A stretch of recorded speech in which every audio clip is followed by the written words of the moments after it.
There is a tablet sitting in a museum in Istanbul that has never been fully translated for the public.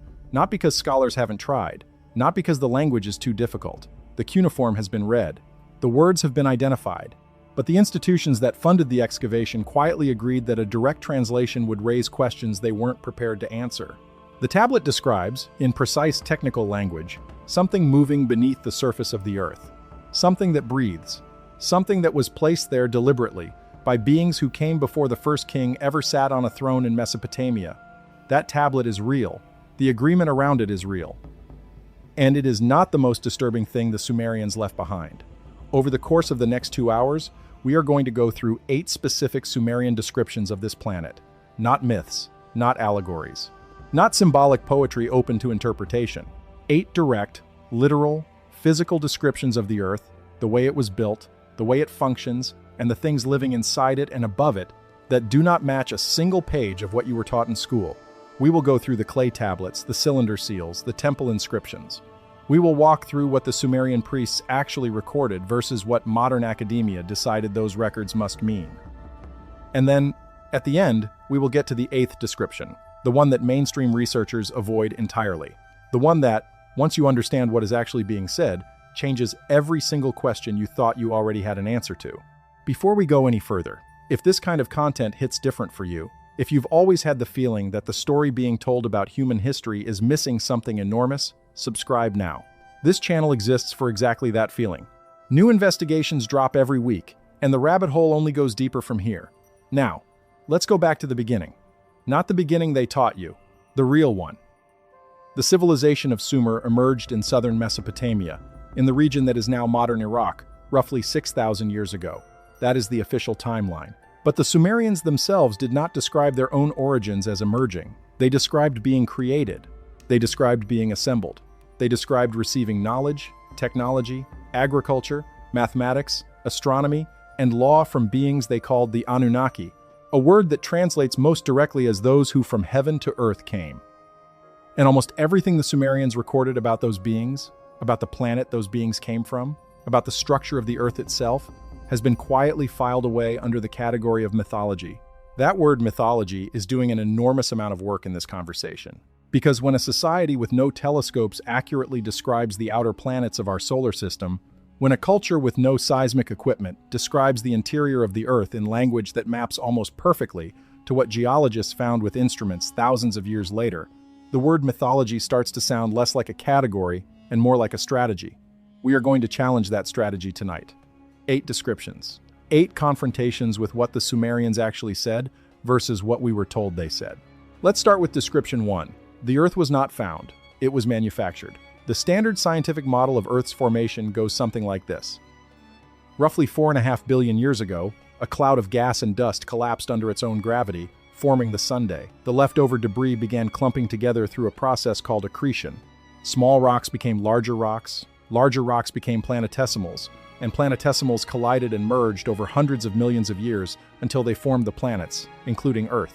The Earth in this model is a natural outcome, a cosmic accident, a byproduct of gravitational physics operating on random matter across deep time.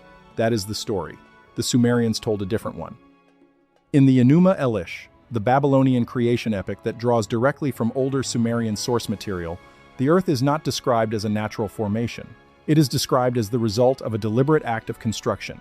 The specific word used in the original Sumerian texts is not the word for genesis or birth or emergence. It is closer in meaning to the word for shaping, forming, engineering. The tablets describe a being called Marduk, who in the original Sumerian cosmology corresponds directly to the Anunnaki figure Nibiru, taking a defeated entity called Tiamat and using her body to construct the earth and the heavens. Now, mainstream scholars translate Tiamat as a primordial ocean goddess, a symbol of chaos, a mythological stand-in for the formless void before creation. And that translation is convenient because it turns a technical description into a story. But there is a problem with it. The Sumerian root of the name Tiamat connects to the word for deep water or the deep below, but the text does not describe her as water. It describes her as having a body with layers. It describes her interior as divided into chambers. It describes what happens to those chambers after she is split open, and what is placed inside them. If Tiamat is just a symbolic ocean, Why do the tablets spend paragraph after paragraph describing the specific internal architecture of her body post-construction? Why describe the placement of barriers inside her? Why describe the installation of what the tablets call guardians within her layers? Ocean goddesses in ancient mythology do not typically have guardians installed in their interior chambers by engineers, but a planet does. Zechariah Sitchin, the controversial scholar who spent decades translating these texts, and whose work mainstream academia has worked equally hard to dismiss, argued that the Tiamat narrative is not mythology at all. It is a description of a collision event in the early solar system. A large protoplanet, which the Sumerians called Tiamat, was struck by another body and shattered. Part of it became the asteroid belt. Part of it was reformed into what we now call Earth. The reforming, in Sitchin's reading of the tablets, was not accidental. It was directed. The Anunnaki, described consistently in the tablets as technologically advanced beings from another planet in our own solar system, shaped the resulting mass into a habitable world. You do not have to accept Sitchin's entire framework to see the problem here.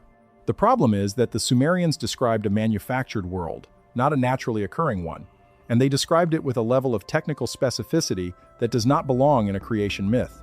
Consider the Nippur tablet.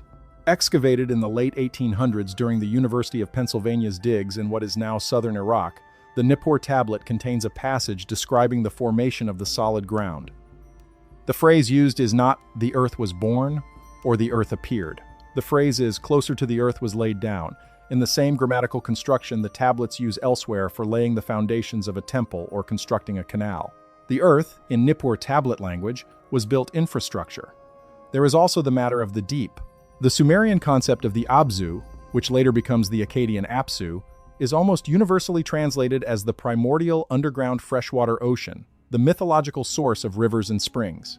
And yes, there is a mythological dimension to the Abzu, but the tablets also describe the Abzu in ways that do not read as mythology. They describe it as a location that can be entered. They describe it as a location where work is performed. They describe specific beings, the Anunnaki and their workers, the Igigi, as operating within the Abzu. The god Enki, whose name the texts connect directly to the Abzu, is described not as ruling over it from a distance, but as dwelling within it, having his house there, conducting engineering projects from within it. An underground ocean you live and work inside of, conducting projects, is not quite the same thing as a mythological symbol for primordial waters. The Eridu Genesis, one of the oldest written creation narratives ever discovered, predating the biblical Genesis by at least 1,000 years and almost certainly the source from which the biblical writers drew, describes the creation of human beings as a manufacturing event. The language used is the language of craft, of production. Enki and the goddess Ninhursag, described in multiple tablets as the chief medical officer and genetic specialist of the Anunnaki, create humans using what the text calls the clay of the Abzu. That phrase, the clay of the Abzu, has been translated as symbolic of the earth from which God made man in later traditions. But the Sumerian does not say symbol, it says material, specific material. Material drawn from a specific location inside the earth. And the technique described for the creation of humans is not breathing life into clay. It is mixing, combining. The tablets use a word that Sitchin translates as essence, and that other Sumerian scholars, even those who reject Sitchin entirely, translate as something closer to genetic material or biological substance. You combine the clay of the Abzu with this essence, you go through a specific set of steps, and you produce a being that can work. That sounds less like religious poetry and more like a protocol.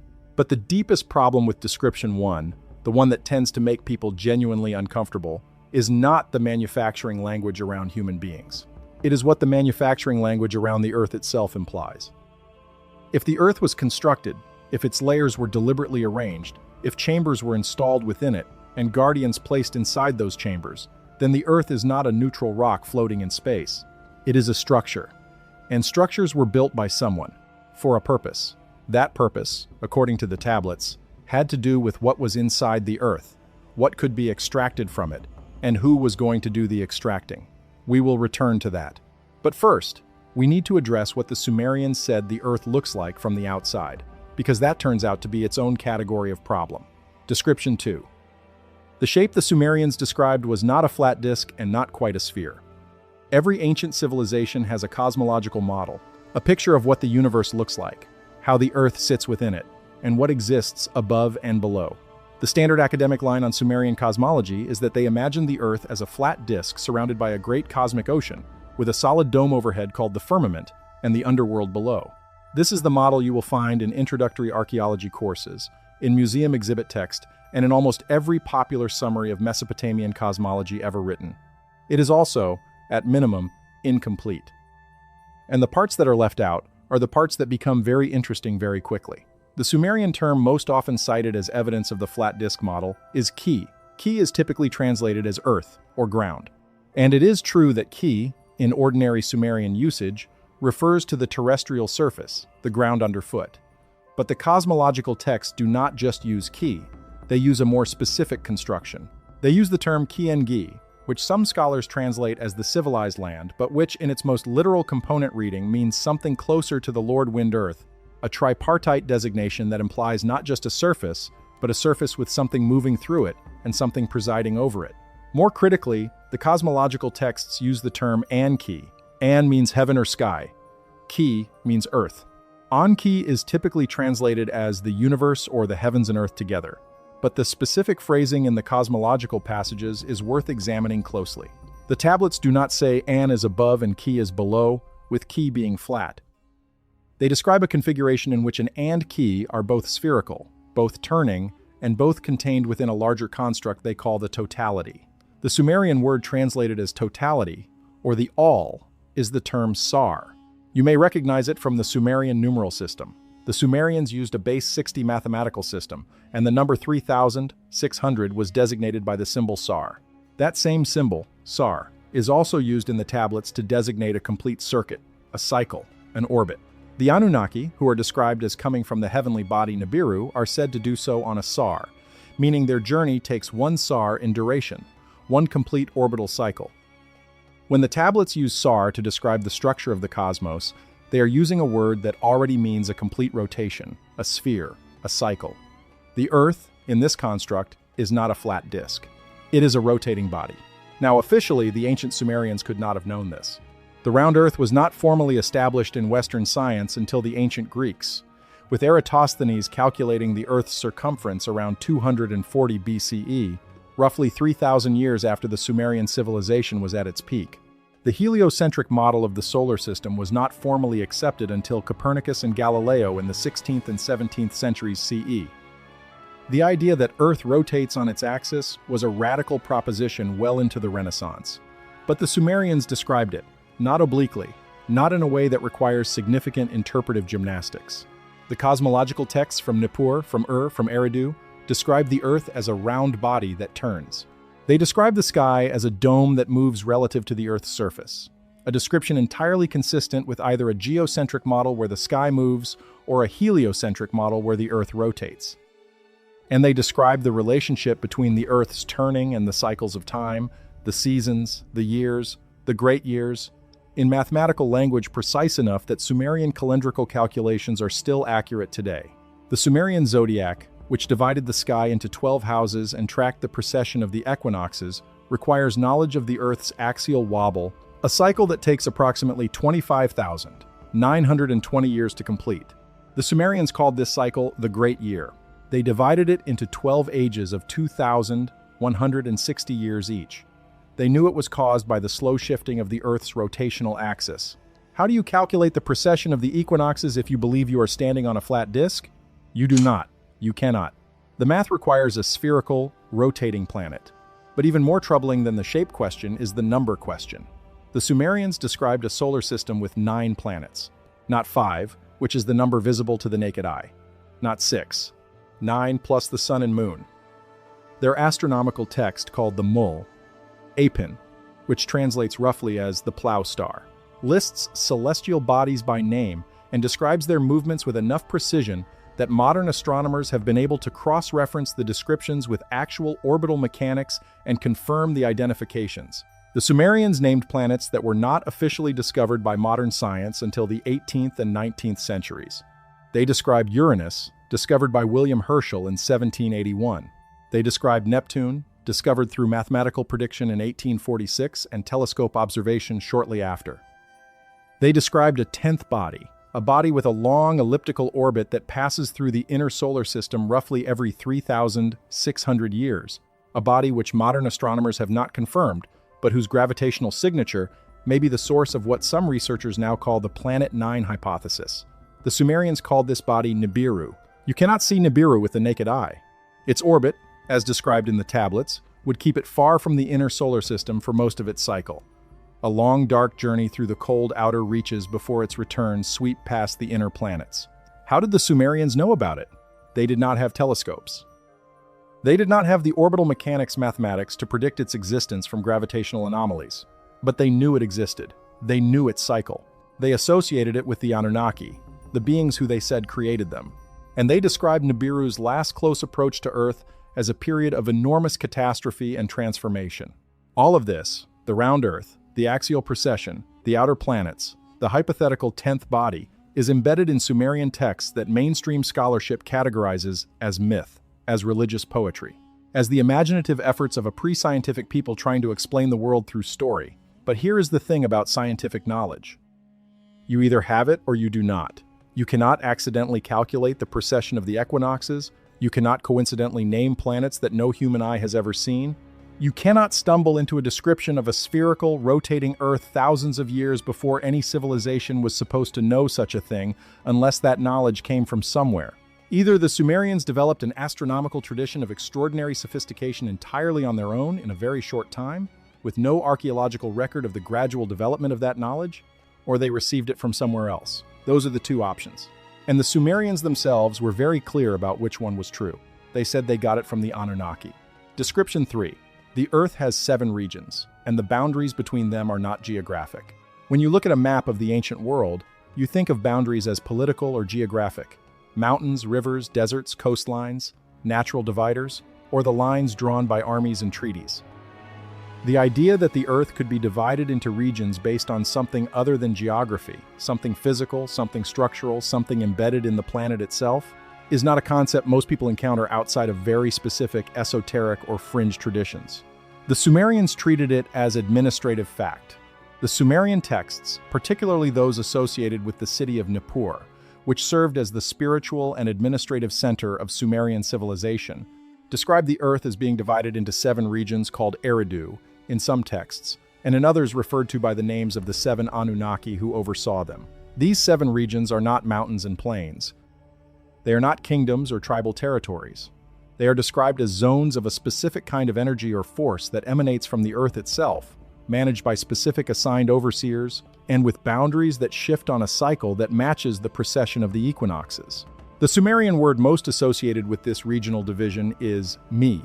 The mes, plural, are one of the most discussed and least understood concepts in Sumerian scholarship. They appear in dozens of texts. They are described as objects that can be held, transferred, stolen, stored, and lost.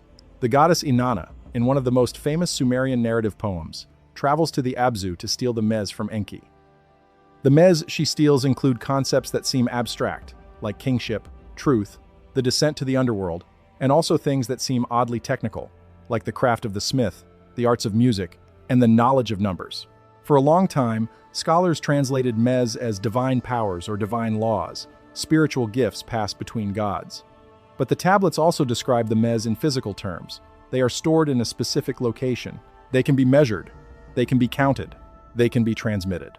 The Sumerian text describes Enki keeping his mes in the Abzu, and when Inanna takes them onto her boat and begins to sail away, Enki's minister Isimud pursues her to get them back. That is not how you handle an abstraction. That is how you handle technology.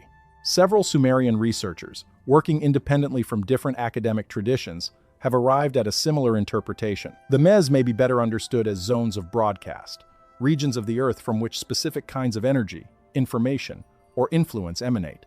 The 7 divisions of the Earth, in this reading, correspond to 7 nodes or points of emanation managed by 7 Anunnaki overseers, and the mes are the specific qualities or functions associated with each node. This sounds strange until you start comparing it to other traditions. The ancient Hindu tradition divides the Earth into 7 dvipas, 7 island continents, with a configuration that does not match actual geography, but does match a division of the Earth into energetic or metaphysical zones. The ancient Egyptian tradition, specifically in the texts associated with Thoth and the Hermetic tradition that descended from Egyptian priesthood knowledge, divides the earth into 7 regions, governed by 7 principles. The Tibetan Buddhist tradition describes 7 planes of existence that map in complex ways to physical geography. The Vedic tradition describes 7 lokas, 7 worlds or planes, that are simultaneously cosmic and terrestrial. And in every one of these traditions, the number 7 and the specific descriptions of each division show enough structural similarity to the Sumerian model that the question is not whether they share a common source, but how far back that common source goes. The 7 regions of the Sumerian earth are not just a curiosity. They become significant when you look at what is described as happening at the boundaries between them. In the boundary zones, the Sumerian texts describe what can only be called anomalous phenomena. Voices heard from the earth, light emerging from the ground, animals that behave strangely, people who enter the boundary zones and do not return, or who return changed. The tablets do not treat these as supernatural events. They treat them as predictable consequences of proximity to a region boundary. The overseers of each region are specifically tasked with managing what the tablets call the crossing, the transition zone between one region and the next. The tablets from the city of Eridu, which is considered by Sumerian tradition to be the first city ever built, the first place the Anunnaki established on Earth, describe the location of Eridu in terms of its proximity to a region boundary. Eridu sits at the edge of the first region, the region assigned to Enki, and the reason the Anunnaki chose it for the first settlement is described explicitly. The first city was built at that location because of what could be accessed from that location. The Abzu, the deep interior of the earth, was accessible at that point, in a way it was not accessible elsewhere. The region boundary created what the tablets describe as a thinness, a place where the barrier between the surface and the interior was diminished, a thin place. A location where energy or force from the interior of the earth is more accessible than at other locations. The Sumerians were describing what we might now call a geomagnetic anomaly, a region of unusual electromagnetic field activity, a geological feature that concentrates energy. The science of Earth's magnetic field is complex and still not fully understood. We know the field has reversed multiple times in geological history. We know it has weak points. We know it interacts with solar radiation in ways we are still mapping. What we do not know, officially, is whether those magnetic anomalies could have been deliberately mapped and cataloged by beings advanced enough to understand what they were. The Sumerians say those beings existed. They say those beings mapped the regions. They say those regions were administered, and the first city of human civilization was built at one of the access points. None of this is in the standard summary of Sumerian cosmology. The 7 regions appear in the academic literature. The Ms appear in the academic literature. The location of Eridu appears in the academic literature. What does not appear is the synthesis. What does not appear is the question of what it means that all of these things fit together in a way that implies a comprehensive, technically sophisticated understanding of Earth's structure and energy systems, an understanding that the Sumerians attributed entirely to beings who were not human. Description 4. The Earth's interior is not empty, and what lives there has a name. Let us set aside every assumption you currently have about the underworld. Forget Dante. Forget the Christian hell. Forget the Greek Hades and the Norse hell and the Egyptian Duat. Not because those traditions are irrelevant, but because every one of them may be a descendant of something far older and far more specific. Something that was not describing a mythological afterlife at all. Something that was describing a physical location. In Sumerian cosmology, the underworld is called the Kur. The word Kur also means mountain or foreign land. That triple meaning, underworld, mountain, foreign place, is not an accident, and it is not a translation inconsistency. It is a deliberate description of a single concept. The Kur is the interior of the earth. It is described as existing beneath the mountains, accessible through specific entry points, and as a foreign land in the most literal sense. It is a land that is not the surface. It is a land that has its own environment, its own inhabitants, its own rules, and its own administration. The Kur is not the land of the dead in the way later religious traditions would describe it. The dead do go there in Sumerian texts, yes. But the dead go there because it is a location where they are sent, managed, processed. There are specific beings responsible for this management. There are specific mechanisms by which the dead arrive and are processed. The underworld in Sumerian texts functions more like a facility than like a punishment or a reward. It is, in the most clinical possible reading, an administrative zone for post-life biological data management, which is a clinical enough description that it should give you pause. But the inhabitants of the Kur are not just the dead. The tablets describe beings who have always lived in the Kur, who were there before humans existed, who continue to operate in the Kur while humans live and die on the surface above them. These beings are called the Anunnaki of the Kur in some texts, and simply the Great Ones below in others. They are distinct from the Anunnaki of the surface, the ones who deal with human civilization. They are older. They are described as having a different relationship to time, and their purpose is not to govern humans. Their purpose is to govern the earth itself, from the inside. The ruler of the Kur, after the famous descent of Inanna and the complex negotiations that follow, is a goddess named Ereshkigal. Her name means Great Lady of the Great Earth, or Great Lady of the Earth Below. She did not choose to rule the underworld. According to the tablets, she was seized by a being called Kur, the land itself, and carried down into it against her will during the primordial time before human civilization. She became its ruler through residence, through absorption. She was absorbed into the function of the interior. She became its administrative face because she was trapped within it. That is a very strange mythology if the underworld is just a symbol for death. Why would the ruler of the realm of the dead have been carried there by force? Why would she be described not as a deity of death, but as a being captured by a location? Unless the Kur is not symbolic. Unless it is a physical location. And unless Ereshkigal's presence there represents something being absorbed into a system, becoming part of its function against its original will. The tablets describe the Kur as having 7 gates, not entrances, gates. Each gate is guarded by a gatekeeper. Each gate requires a specific token or credential to pass through. When Inanna descends to the Kur in one of the most analyzed Sumerian texts in existence, the Descent of Inanna, she passes through each gate in turn, and at each gate she is required to surrender something. A piece of her identity, a piece of her power, a piece of her knowledge. By the time she reaches the 7th gate and enters the innermost chamber of the Kur, she is described as having been stripped of everything. She arrives naked and bowed low, and she is killed. Academic interpretations of the Descent of Inanna focus on it as a ritual death and rebirth narrative, a metaphor for the cycle of seasons, for descent into unconsciousness and return, for the structure of initiation. All of those interpretations have merit, but they do not explain the 7 gates. They do not explain the specific items surrendered at each gate, each of which corresponds to a specific piece of equipment or attribute Inanna is wearing when she begins her descent. They do not explain the gatekeepers, who have names and specific roles. And they do not explain what happens after Inanna is killed, which is that 2 beings created by Enki, made from the dirt under his fingernail, are sent into the Kur, carrying specific instructions to find specific beings within the Kur, and use a specific protocol to revive her. That is not a metaphor. That is an operational procedure. 2 beings, created for a specific mission, sent to a specific location, given a specific protocol. The beings they are to find within the Kur, the ones who are described as weeping over the dead Inanna before being instructed to perform the revival, are called mourners, or the ones who suffer. Their presence in the Kur is described as permanent. They do not go to the Kur for this event. They are already there. They live there. The beings that Enki's mission is designed to locate and interact with are beings that permanently inhabit the interior of the earth. The revival protocol uses something the texts call the food of life and the water of life. These are substances, not words, not prayers, not rituals. Physical substances administered to a physical body. The result is a physical revival of a being who was physically dead. The Kur is a location with atmosphere, with substance, with geography, with inhabitants, with administrative structures, and with the means to reverse death. That is not what we usually mean when we say underworld. That is a biome. That is a subterranean civilization. And there is one more layer to this.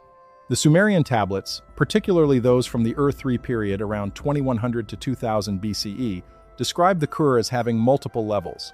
The 7 gates are not just doors into a single space. They are transitions between 7 distinct layers or zones within the Kur, each with different characteristics, different inhabitants, different rules. The deepest level, the layer beyond the 7th gate, is described in ways that modern readers consistently find difficult to parse. It is described as a place where time does not move in the same way it moves on the surface, where beings who have been there for enormous periods of time are described as still present, unchanged, waiting. The tablets use the word namushta for this state, which has been translated variously as stasis, suspension, deep stillness, and waiting that has no end. 7 levels. Specific inhabitants in each level. Time moving differently in the deepest level, beings in stasis waiting in the lowest layer. That description is either the most elaborate and internally consistent mythology ever constructed by a civilization about something that does not exist, or it is a record, a map. A technical description, written in the language available to a Bronze Age scribal tradition, of something that the people writing it believed to be completely, entirely real. And the Sumerians, who accurately described the outer planets, who calculated the precession of the equinoxes, who used a mathematical system still embedded in our clocks and our circles, did not treat the Kur as mythology. They treated it as geography. Description 5. The Great Flood was not a natural disaster. It was a decision. Every culture on Earth has a flood myth. That fact alone has occupied scholars, theologians, geologists, and mythologists for centuries. The flood narrative appears in ancient Mesopotamia, in ancient India, in ancient China, in the oral traditions of the indigenous peoples of the Americas, in the Pacific Islands, in sub-Saharan Africa. The number of independent flood traditions across human cultures is estimated at somewhere between 200 and 300 separate accounts, almost every one of which describes a massive deluge, the near total destruction of humanity, a single survivor or small group of survivors preserved through specific forewarning, and a new beginning after the waters recede.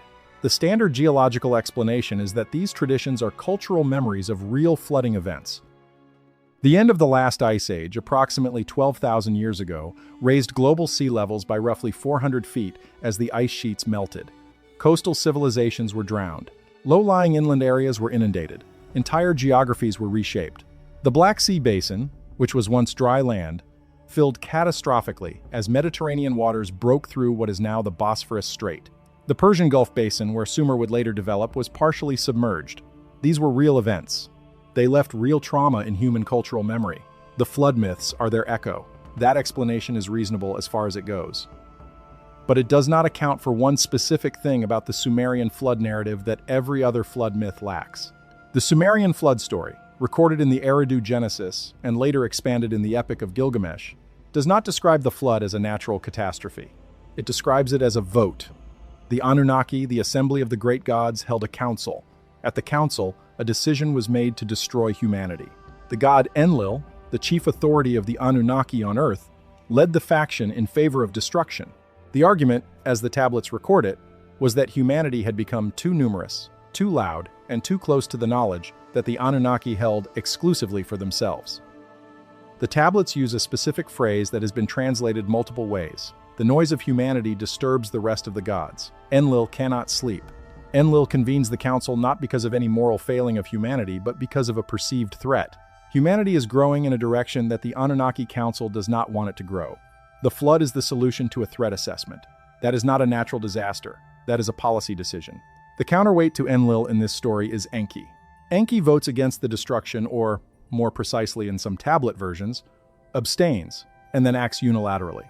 He contacts a human, the Sumerian Noah figure, variously called Ziusudra, Atrahasis, or Utnapishtim, depending on which version of the text you are reading, and he warns him. He provides instructions for construction of a vessel. He provides instructions for what to bring on the vessel.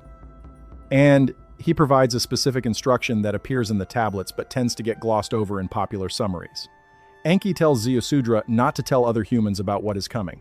That instruction is in the text. It is explicit.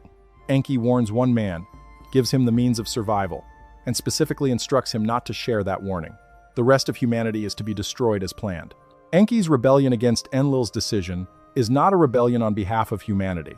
It is a rebellion on behalf of one human, and, more importantly, on behalf of what that human represents, the continuation of a specific genetic or cultural lineage that Enki had invested in creating. Enki created humans. The tablets are explicit about this. Enki, working with Ninhursag, designed and produced the human being. The Atrahasis tablet, one of the most complete flood narratives in the Sumerian tradition, makes this relationship clear. Enki's motivation for saving Ziusudra is not simply compassion for a being who did nothing wrong. It is the motivation of a creator, protecting a creation. The flood narrative, in the Sumerian texts, is a dispute between two Anunnaki factions about what to do with a product that one faction wants to destroy and another faction wants to preserve. The human beings in this story are not the protagonists. They are the subject of the dispute. That is a disturbing reframe if you take it seriously. It means the most significant catastrophic event in human cultural memory, the event that appears in 200 or more cultural traditions around the world, was not an act of nature. It was not divine punishment for human sin in the way later religious traditions framed it. It was a resource management decision made by beings who viewed humanity as a product they had created for specific purposes and who disagreed about whether that product should continue to exist. The geological evidence for a global flood at the end of the last ice age is real and well documented. The sea level rise was real. The coastal devastation was real. But the Sumerian texts say that the timing of that catastrophe was not an accident.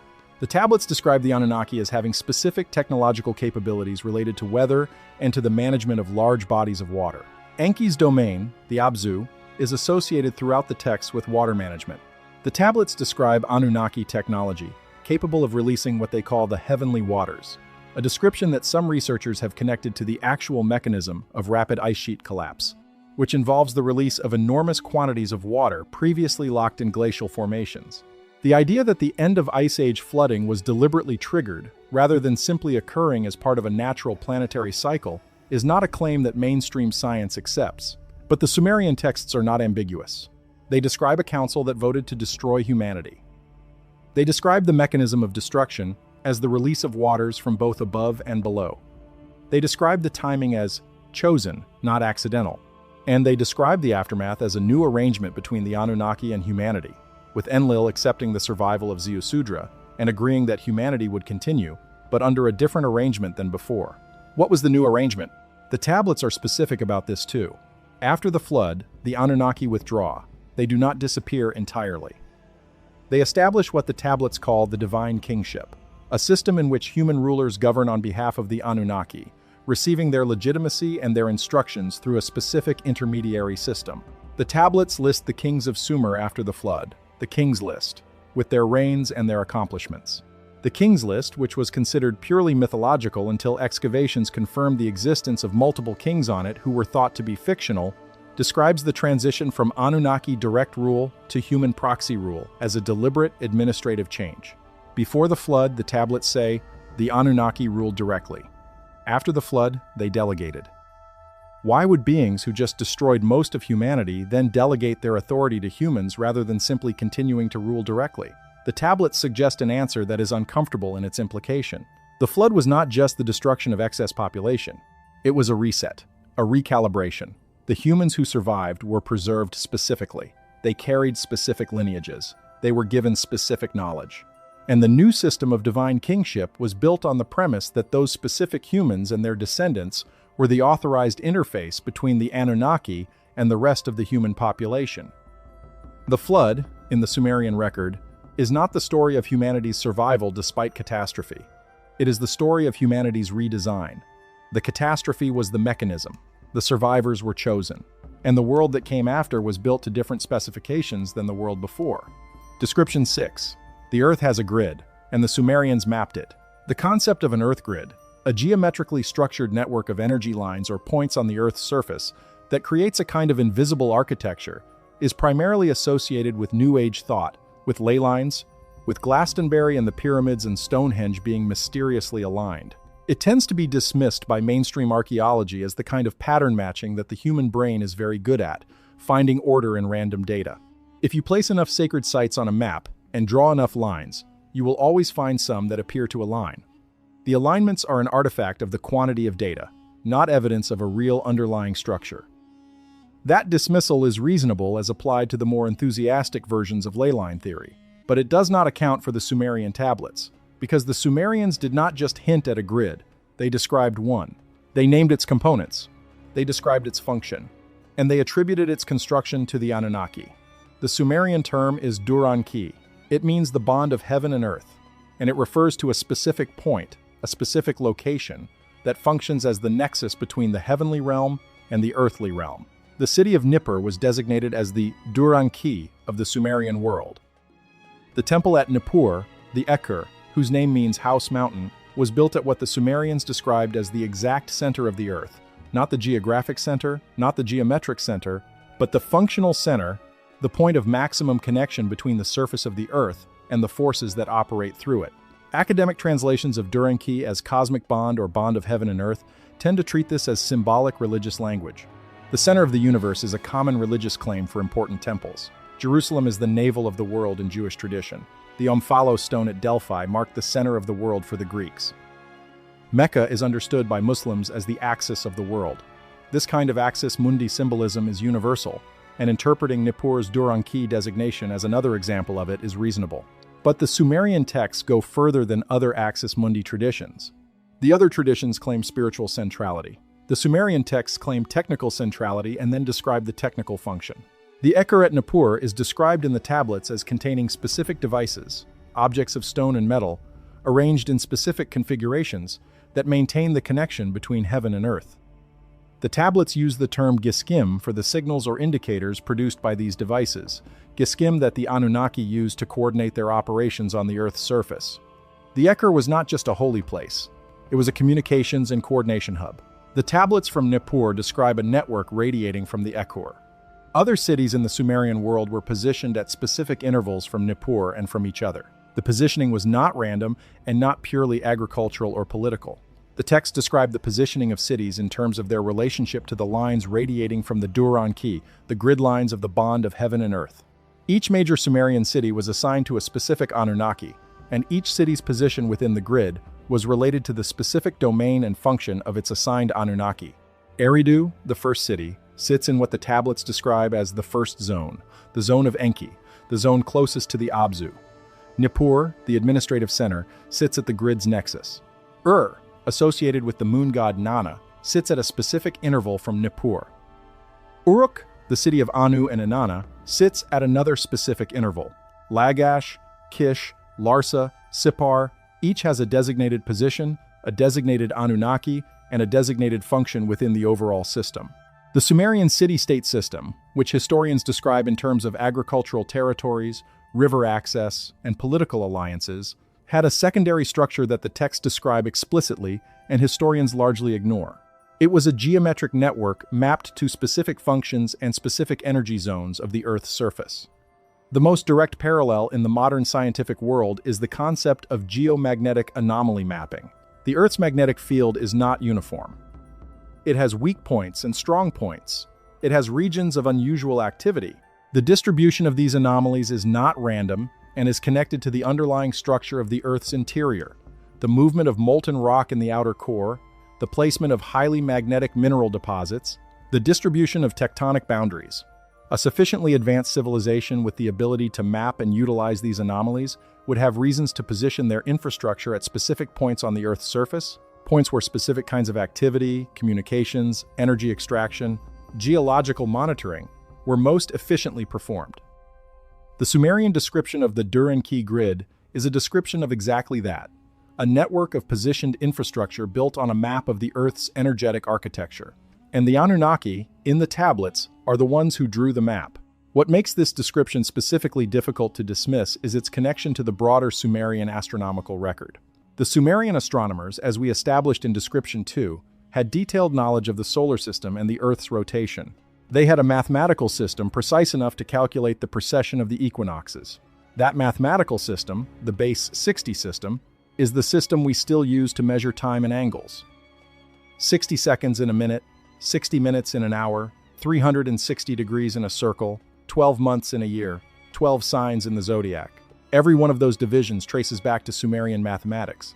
And Sumerian mathematics was not developed in a vacuum. The tablets describe it as received knowledge, given to the Sumerians by Enki through the institution of the Adaba, the tablet house, the scribal school, which the tablets describe as being set up specifically to transfer knowledge from the Anunnaki to humanity in a form that humans could use and preserve. The mathematical system that still underlies our measurement of time and geometry was a deliberate transfer of knowledge from beings who already had it to a species they had created to use it. A species that, the tablets note, was given just enough knowledge to function within the system the Anunnaki designed, not enough to understand the full system. Not enough to replicate the underlying technology, enough to maintain it, to operate within it, to perpetuate it. The Dur-Enki grid, the city positioning system, the calendrical mathematics, all were given to humanity as operational tools for living within a structure the Anunnaki built. The blueprint of the structure itself was never transferred. We are still trying to read the blueprint from the buildings. Description 7. The Earth was visited before, and something was left behind. There is a category of Sumerian text that gets almost no attention in popular accounts of the civilization. Not the epic narratives, not the King's List, not the creation myths. a category of text that is dry and administrative and, to a first glance, thoroughly unexciting. These are the economic and inventory records, the accounting tablets, the daily administrative documents of temples, cities, and royal households. They are not dramatic. They are not poetic. They are lists of goods, records of transactions, inventories of objects held in storage. And buried inside those dry administrative records are descriptions of objects that do not belong in the Bronze Age. The inventory lists from the temples at Nippur and Uruk include, alongside entirely ordinary entries for grain, livestock, and textiles, references to objects of a specific type designated by terms that scholars have translated in various ways, but which consistently describe objects made of materials that were either unknown or inaccessible to Bronze Age metallurgy.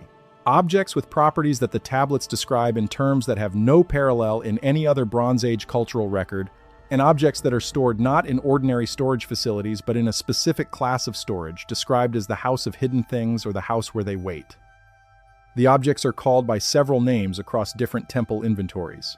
The most common is the term gishbar, which has been translated as the brilliant or shining object, the object of fire, and most literally, the thing of intense light.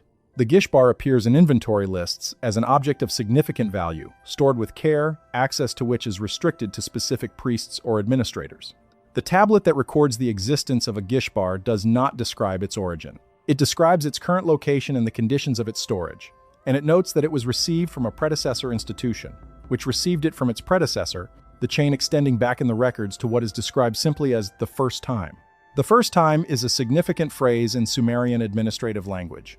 It refers to the period before the flood, the period of Anunnaki direct rule.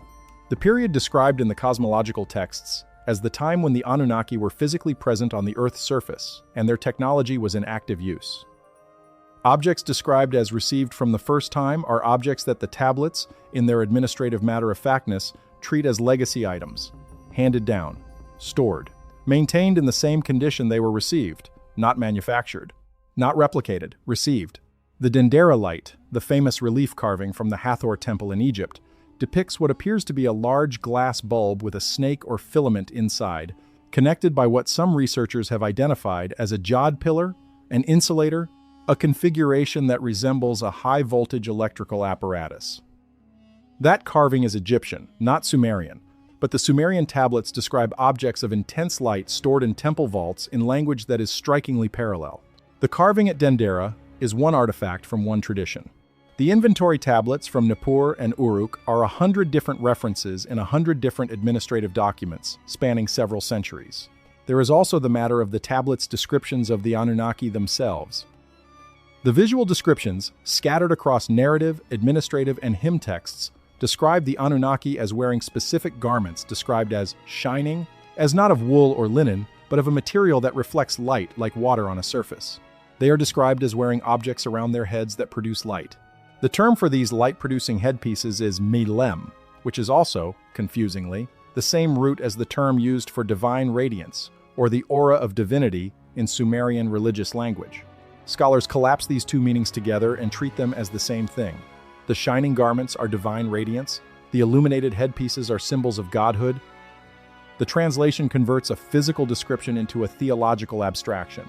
But if you read milem as describing an actual physical phenomenon, a garment that produces light, a headpiece that produces light, then the Anunnaki in the tablets are beings who wear technology. They are not glowing with divine radiance in the mystical sense.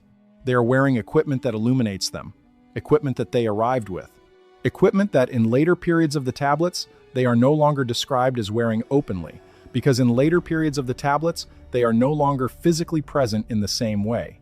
They withdrew. The tablets describe a gradual withdrawal. The Anunnaki, who had been physically present, physically walking among human beings, physically operating their equipment on the Earth's surface, gradually reduced their physical presence after the flood. The divine kingship system was established as the mechanism for their continued influence without direct presence. The temples were the nodes through which their instructions were transmitted. And the objects of the first time were stored in the temple vaults, maintained in their original condition, as what the tablets describe, in one of the most evocative phrases in the entire Sumerian record, as the things left behind for the time when they return. That phrase appears in multiple texts. It appears in temple hymns, it appears in administrative records, it appears in the instructions given to priests for the care of specific stored objects. The Sumerian priests who maintained the temple vaults were not maintaining museum pieces. They were maintaining objects left by beings who intended to come back, and who expected those objects to be in usable condition when they did. The implications of this are straightforward and alarming. The Anunnaki, according to their own records as preserved by the civilization they created, did not leave permanently. They left temporarily. They left things behind. Those things were being maintained in specific institutions for a specific purpose. Their eventual recovery and use when the Anunnaki returned. The tablets do not specify when this return would occur. They do not say it would happen in a specific year or after a specific interval. They connect the return in several texts to the cycle of Nibiru, the orbital period of the Anunnaki homeworld, the 3,600-year SAR. When Nibiru completes its circuit and returns to the inner solar system, the texts imply the Anunnaki will return with it. The last recorded close approach of Nibiru, calculated from the orbital period described in the tablets and the historical events the tablets associate with its last presence, would place its most recent passage somewhere in the late Bronze Age, the period of the Great Catastrophe around 1200 BCE that destroyed the Bronze Age civilizations of the Mediterranean world. If the 3,600-year cycle is accurate, the next passage would fall in our near future. The things left behind are still in the ground. The tablets that describe where they are buried, how deep they are stored, and what condition they should be in when they are retrieved, those tablets were written. They exist. Most of them have not been translated. Most of what has been translated has not been published in any form accessible to the general public. And the institutions that fund Middle Eastern archaeology have been funding Middle Eastern archaeology on and off for 150 years. Description 8. The most disturbing one. Everything we have covered up to this point, the manufactured Earth, the spherical geometry and outer planets, the 7 regions and their boundaries, the subterranean civilization, the flood as policy decision, the geometric grid of cities, the things left behind, all of it is disturbing in the specific way that evidence of suppressed knowledge is disturbing. It suggests that the story we have been told about human origins and the history of this planet is incomplete in very significant ways. It suggests that beings far more advanced than any officially recognized ancient civilization were present on Earth, were involved in the creation of humanity, and left records of what they did that we have been systematically misinterpreting or ignoring for over a century of professional archaeology. That is disturbing. But it is the kind of disturbing that carries with it a certain sense of grandeur. A sense that the universe is larger and stranger and more populated than the mainstream story allows. Ancient astronauts. Genetic engineering. A civilization seeded by beings from another world. It is almost exciting in the way that the best science fiction is exciting. Description 8 is not exciting. Description 8 is the one that, when you read it carefully, when you read the tablets themselves and not a summary of the tablets, when you trace the specific language through the specific texts and follow it to where it actually leads, does not make you feel wonder. It makes you feel something else, something smaller and colder, something that sits in your chest differently than wonder does. Description 8 is about what the Sumerians said we are for, not where we came from, not what we are made of, not the how of human creation, the why, the purpose, the function, what the beings who created us, according to their own records, intended us to be, what we were built to do, and what the tablets say about whether that purpose was ever supposed to end. The origin of human beings in the Sumerian tablets is not a story of divine gift. It is a story of labor economics. The Anunnaki had been on Earth for a long time before humans existed.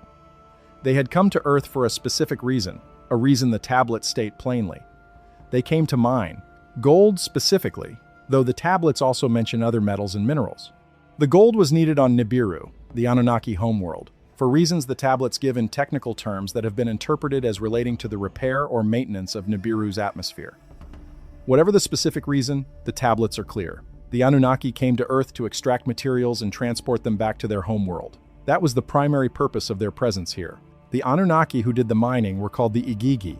They worked for enormous stretches of time, by human reckoning, hundreds of thousands of years in some textual accounts, a time frame that sounds mythological until you factor in the Anunnaki's apparent longevity, which the tablets describe as vastly exceeding human lifespans. The Igigi worked the mines in what the tablets describe as the Deep South, in the region of Africa, a detail that aligns in interesting ways with the geological fact that some of the oldest and deepest gold mines ever discovered are in southern Africa, with some archaeological evidence suggesting they were in use much earlier than any known civilization could account for. At some point, the Igigi stopped working. The tablets describe this as a labor revolt. The Igigi came to Enlil's house in the night, surrounded it, and refused to return to the mines. This is described in the Atrahasis epic, which is one of the most complete accounts of pre-human Anunnaki activity on Earth. The Igigi's grievance was simple. The work was too hard. It had gone on too long. They would not continue. Enlil convened the council again. The question before the council was how to resolve the labor shortage. Enki, who is described throughout the tablets as the chief scientist of the Anunnaki, the one responsible for their biological knowledge and genetic capabilities, proposed a solution: create a new worker, a being capable of performing the labor of the mines, a being that would not revolt, a being that could be produced in sufficient numbers to make the Igigi redundant. That being was the Lulu. The word Lulu means the mixed one, the primitive worker, the one who was combined. It is the Sumerian word for the first human being. The creation of the Lulu is described in the Atrahasis epic and in other related tablets with a specificity that is worth sitting with. Enki and Ninhursag take the genetic material, the essence in the tablet's language, of an existing being, and combine it with the essence of the Anunnaki themselves. The existing being is described variously as a primitive hominid already living on Earth, something pre-human that already occupies the planet but lacks sufficient intelligence or physical capability for the intended work. The combination produces a new being. A being with enough intelligence to follow instructions, to operate tools, to communicate, to manage the complex tasks involved in mineral extraction, but not so much intelligence that it would pose the same management problem the Igigi had posed. That last qualifier appears in the tablets. The design intent was not to create the most capable possible being. The design intent was to create the minimum viable worker. A being with enough capacity for the job, but not so much capacity for autonomous thought, for self-organization, for accumulated knowledge, that it would become a threat to the structure the Anunnaki wanted to maintain. Enlil, in the tablets, is associated with this concern throughout his appearances. He is the one who argues for the flood when humans become too numerous. He is the one who objects to humans living too long. He is the one who, in the Tower of Babel narrative that the Sumerian tablets predate, is described as confusing human languages specifically because humans, unified and communicating effectively, were getting too close to the knowledge and capability of the gods. Enlil's consistent position, across dozens of tablets and hundreds of references, is that humans are workers. They are resources. They are not meant to accumulate knowledge or power or capability beyond the specific domains where their labor is required. Enki's position, just as consistent, is more complicated. Enki created humans. He experiences what the tablets describe as a specific connection to the species he designed. When Enlil argues for restriction, for flood, for linguistic confusion, Enki either argues against it or works around it. He warns Ziusudra. He steals the mez to give to Inanna, who gives them to her favored city, Uruk, giving humans access to knowledge that Enlil did not want them to have. Enki, in the tablets, is the god who keeps trying to upgrade the product past its original specifications, who keeps giving the worker more than the worker was designed to receive. The conflict between Enlil and Enki is not a cosmic battle between good and evil. That is how later religious traditions, particularly the Zoroastrian and subsequently the Abrahamic traditions, absorbed and reframed it. It is a disagreement between two beings about what to do with a creation that one of them thinks should be kept limited and the other thinks deserves to develop. It is, in the most uncomfortable possible framing, a management dispute between the two figures most responsible for our existence. And in that management dispute, Enlil's position has, historically, been the dominant one. The specific thing that makes Description 8 the most disturbing is not the creation as labor narrative. That narrative is troubling, but it is, in its way, a story with a past tense. The Anunnaki needed workers. They made workers. We are the workers. That is a disturbing origin story, but it is an origin story. It happened, or it is claimed to have happened, and we are here now in the aftermath of it. The disturbing part is the section of the tablets that describes not the creation of humanity, but the ongoing management of humanity. The tablets from Nippur, specifically from the collection known as the Ekur tablets because they were found in the precinct of the Ekur temple, describe a set of instructions given to the Sumerian priesthood. These instructions are administrative in their framing. They describe specific practices the priesthood is to maintain, specific records to keep, specific objects to maintain. And they describe the reason for these practices in terms that, in the Sumerian priestly tradition, are not presented as disturbing at all, because they are presented as facts of cosmic administration. But reading them from the outside, from the perspective of a being who is the subject of these instructions rather than the administrator of them, changes the emotional register considerably. The tablets describe the priesthood as responsible for maintaining a continuous record of the human population, not a census in the modern sense. Something more specific. The tablets describe a particular kind of record, using the term Dinger Ra, sometimes translated as the mark of God or the mark of the divine, that was assigned to specific lineages and maintained across generations. The Dinger Ra tracking system identifies individuals who carry specific characteristics, specific bloodlines, specific genetic markers in modern language that are of interest to the Anunnaki administration. Those individuals are to be identified, noted, and specifically not interfered with in their social development, not because they are favored for divine blessing in the religious sense, because they are inventory. They are flagged assets in a managed population. The tablets make this explicit in a way that the priestly scribes who wrote it down clearly did not find troubling, because to them it was simply the cosmological order of things. The Anunnaki created humanity for a purpose. The population management system exists to ensure that the created beings continue to fulfill that purpose, and that specific genetic lines, which the Anunnaki specifically invested in maintaining through the divine kingship bloodlines, are preserved and tracked. The human beings in this system are not citizens. They are not even subjects in the political sense. In the administrative language of the Eker tablets, they are something closer to what a livestock management system would call a herd with valuable specimens. The word the tablets use most consistently for this managed human population is the word sag. Sag has been translated as head or person or individual, but in the context of the Eker administrative tablets, it appears in constructions that parallel the language used in Sumerian agricultural records for livestock management. Not pejoratively, not with any sense of contempt in the original. The scribes who wrote these things were themselves human beings, working within a system of understanding in which this was simply the nature of cosmic reality. Humans were made by the Anunnaki. The Anunnaki have legitimate administrative interest in humans. Managing humans is part of the function of the priestly institution. The word sag in this context is simply the administrative category, but it is the category of a managed species, of a created worker population that is tracked, counted, and whose specific valuable members are flagged for preservation across generations.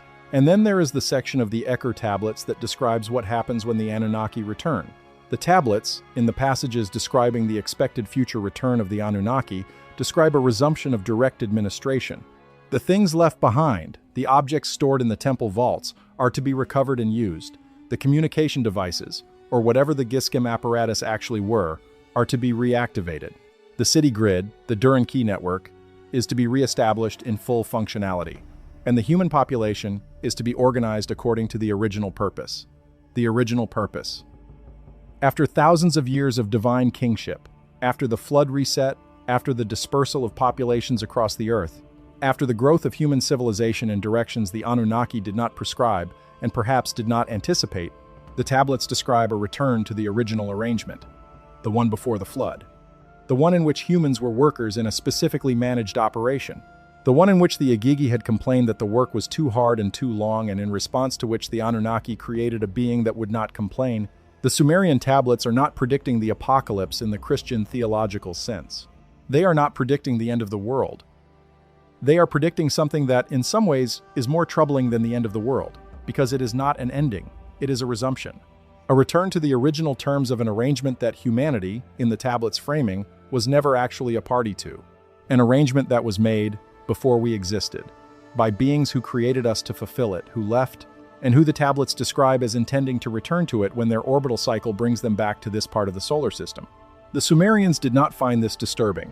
To them, it was the cosmological fact of their existence. The Anunnaki made them.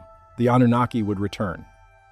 The function of civilization, of temples, of priests, of kings, of the entire administrative structure of human society was to maintain the world in a condition suitable for that return.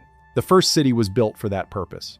The first writing system was developed for that purpose. The first mathematics were given for that purpose. The first laws were given for that purpose. Everything the Sumerians received from the Anunnaki was in service of maintaining a functional, productive, manageable human population, ready for the moment when the owners of that population came back to collect the work that had accumulated in their absence. The most disturbing description in the Sumerian record is not a single dramatic revelation. It is the cumulative picture, A picture of a species created as a labor product, managed across millennia by proxy institutions, tracked through specific bloodline records, given tools sufficient to function but not sufficient to understand their own situation, and waiting, without knowing they are waiting, for the original operators of the system to return and resume direct administration. That picture is either the greatest ancient mythology ever constructed, internally consistent across thousands of texts spanning several thousand years of a civilization, elaborated with technical specificity that coincidentally matches what our own science has only recently confirmed about the structure of the solar system and the age of human genetic history. Or it is a record. And if it is a record, then the most important question in human history is not whether the Anunnaki existed. It is whether anything in the 6,000 years since they withdrew has changed the terms of the original arrangement. The tablets do not answer that question. The tablets were written by the created beings, working within the system, maintaining the records they were instructed to maintain, describing the cosmological order in which they lived and moved and had their being. They did not know what they did not know. They recorded what they were given and called it the truth because it was the only truth available to them. We are in a different position. We have the tablets. We have 150 years of archaeology and translation and, sometimes, suppression. We have comparison data from every other ancient tradition on Earth. We have the ability to read the original administrative records of the civilization that produced us, if the tablets are to be believed, and to ask what they actually mean. The question of what they actually mean is the most important question we are not officially asking. The records that were supposed to be buried. There is a place in Iraq that does not appear in tourist guides. It was not accessible to the public before the Gulf War, and it has not been accessible since. It sits roughly 30 kilometers south of what was ancient Nippur. In the late 19th century, a team from the University of Pennsylvania excavated it in a series of expeditions that yielded over 30,000 cuneiform tablets, one of the largest single archive recoveries in the history of archaeology. Those tablets were distributed among institutions in Philadelphia, Istanbul, and Baghdad. The Philadelphia tablets are at the Penn Museum, the Istanbul tablets are in the Istanbul Archaeological Museums, the Baghdad tablets were in the Iraq Museum until 2003. In 2003, during the invasion of Iraq, the Iraq Museum was looted. The looting happened in a specific and peculiar way. The general collection, the statues and the pottery and the gold artifacts, the things you would take if you were looting a museum for resale value, those items were taken, but most were later recovered. What was not recovered, and what has received almost no attention in the coverage of the museum looting, were specific cuneiform tablets. Not all of the tablets, specific ones. The inventory records that existed before the looting describe what was taken, and what was taken was not random. The tablets that went missing were disproportionately from specific categories. Administrative records from specific temple archives, cosmological and astronomical texts, the kind of texts that describe, in technical administrative language, the things we have been discussing tonight. The looting of the Iraq Museum has been the subject of congressional hearings in the United States, of international investigations, of journalism across 3 different continents. The general consensus is that it was opportunistic, that when the authority structure collapsed and the building was unguarded, people took things, that some of it was organized theft for the antiquities black market, that most of it was just chaos taking advantage of a power vacuum. That is probably substantially true. But the specific selection of specific categories of cuneiform tablets, texts that had very little black market resale value compared to gold artifacts or identifiable sculptures, their specific disappearance from a general looting event, is a detail that sits uneasily alongside everything else in this investigation. Cuneiform tablets do not sell well on the antiquities black market. They are difficult to authenticate, difficult to translate, and the pool of collectors who want them is vanishingly small. If you are looting a museum for profit, you take the gold. You take the statues. You do not prioritize the clay tablets. Unless someone specifically wanted those clay tablets, unless someone knew what was in them and wanted those particular records removed from public institutional access. This is speculative. Say that clearly. There is no evidence of a directed removal operation. There is only the fact of which tablets are missing and the oddity of their selection within a general looting event. It may be coincidence. It may be that the scholars who have studied the missing materials are wrong about which specific texts were lost. The records of what was in the museum before the looting are themselves incomplete. But the pattern of what is missing from the public scholarly record about the Sumerian tablets is not limited to the Iraq Museum looting. It extends back much further. It extends to the 19th century translations themselves. George Smith, the British Museum Assyriologist who translated the flood narrative in the Epic of Gilgamesh in 1872 and caused an international sensation when the biblical parallels became clear, described in his private letters a significantly more extensive body of tablets at the British Museum that had not yet been translated. He described tablets that he found troubling in ways he did not specify in his published work. He died in 1876 at the age of 36 while on his third expedition to Assyria from what was officially described as dysentery. He had been planning to publish a much larger translation collection. The planned collection was never published. The tablets he had identified as significant were catalogued, filed, and most of them remained untranslated for decades. Henry Creswick Rawlinson, one of the foundational figures of cuneiform decipherment, spent decades at the British Museum with access to the growing collection of Mesopotamian tablets and produced translations of selected texts that are still cited as authoritative. His private correspondence, archived at the British Museum and accessible to researchers but not widely published, contains references to texts he considered inappropriate for public translation. He does not specify what inappropriate means in this context. He describes it as a judgment about public readiness, about the stability of existing religious and social frameworks, about what happens when a text makes certain claims.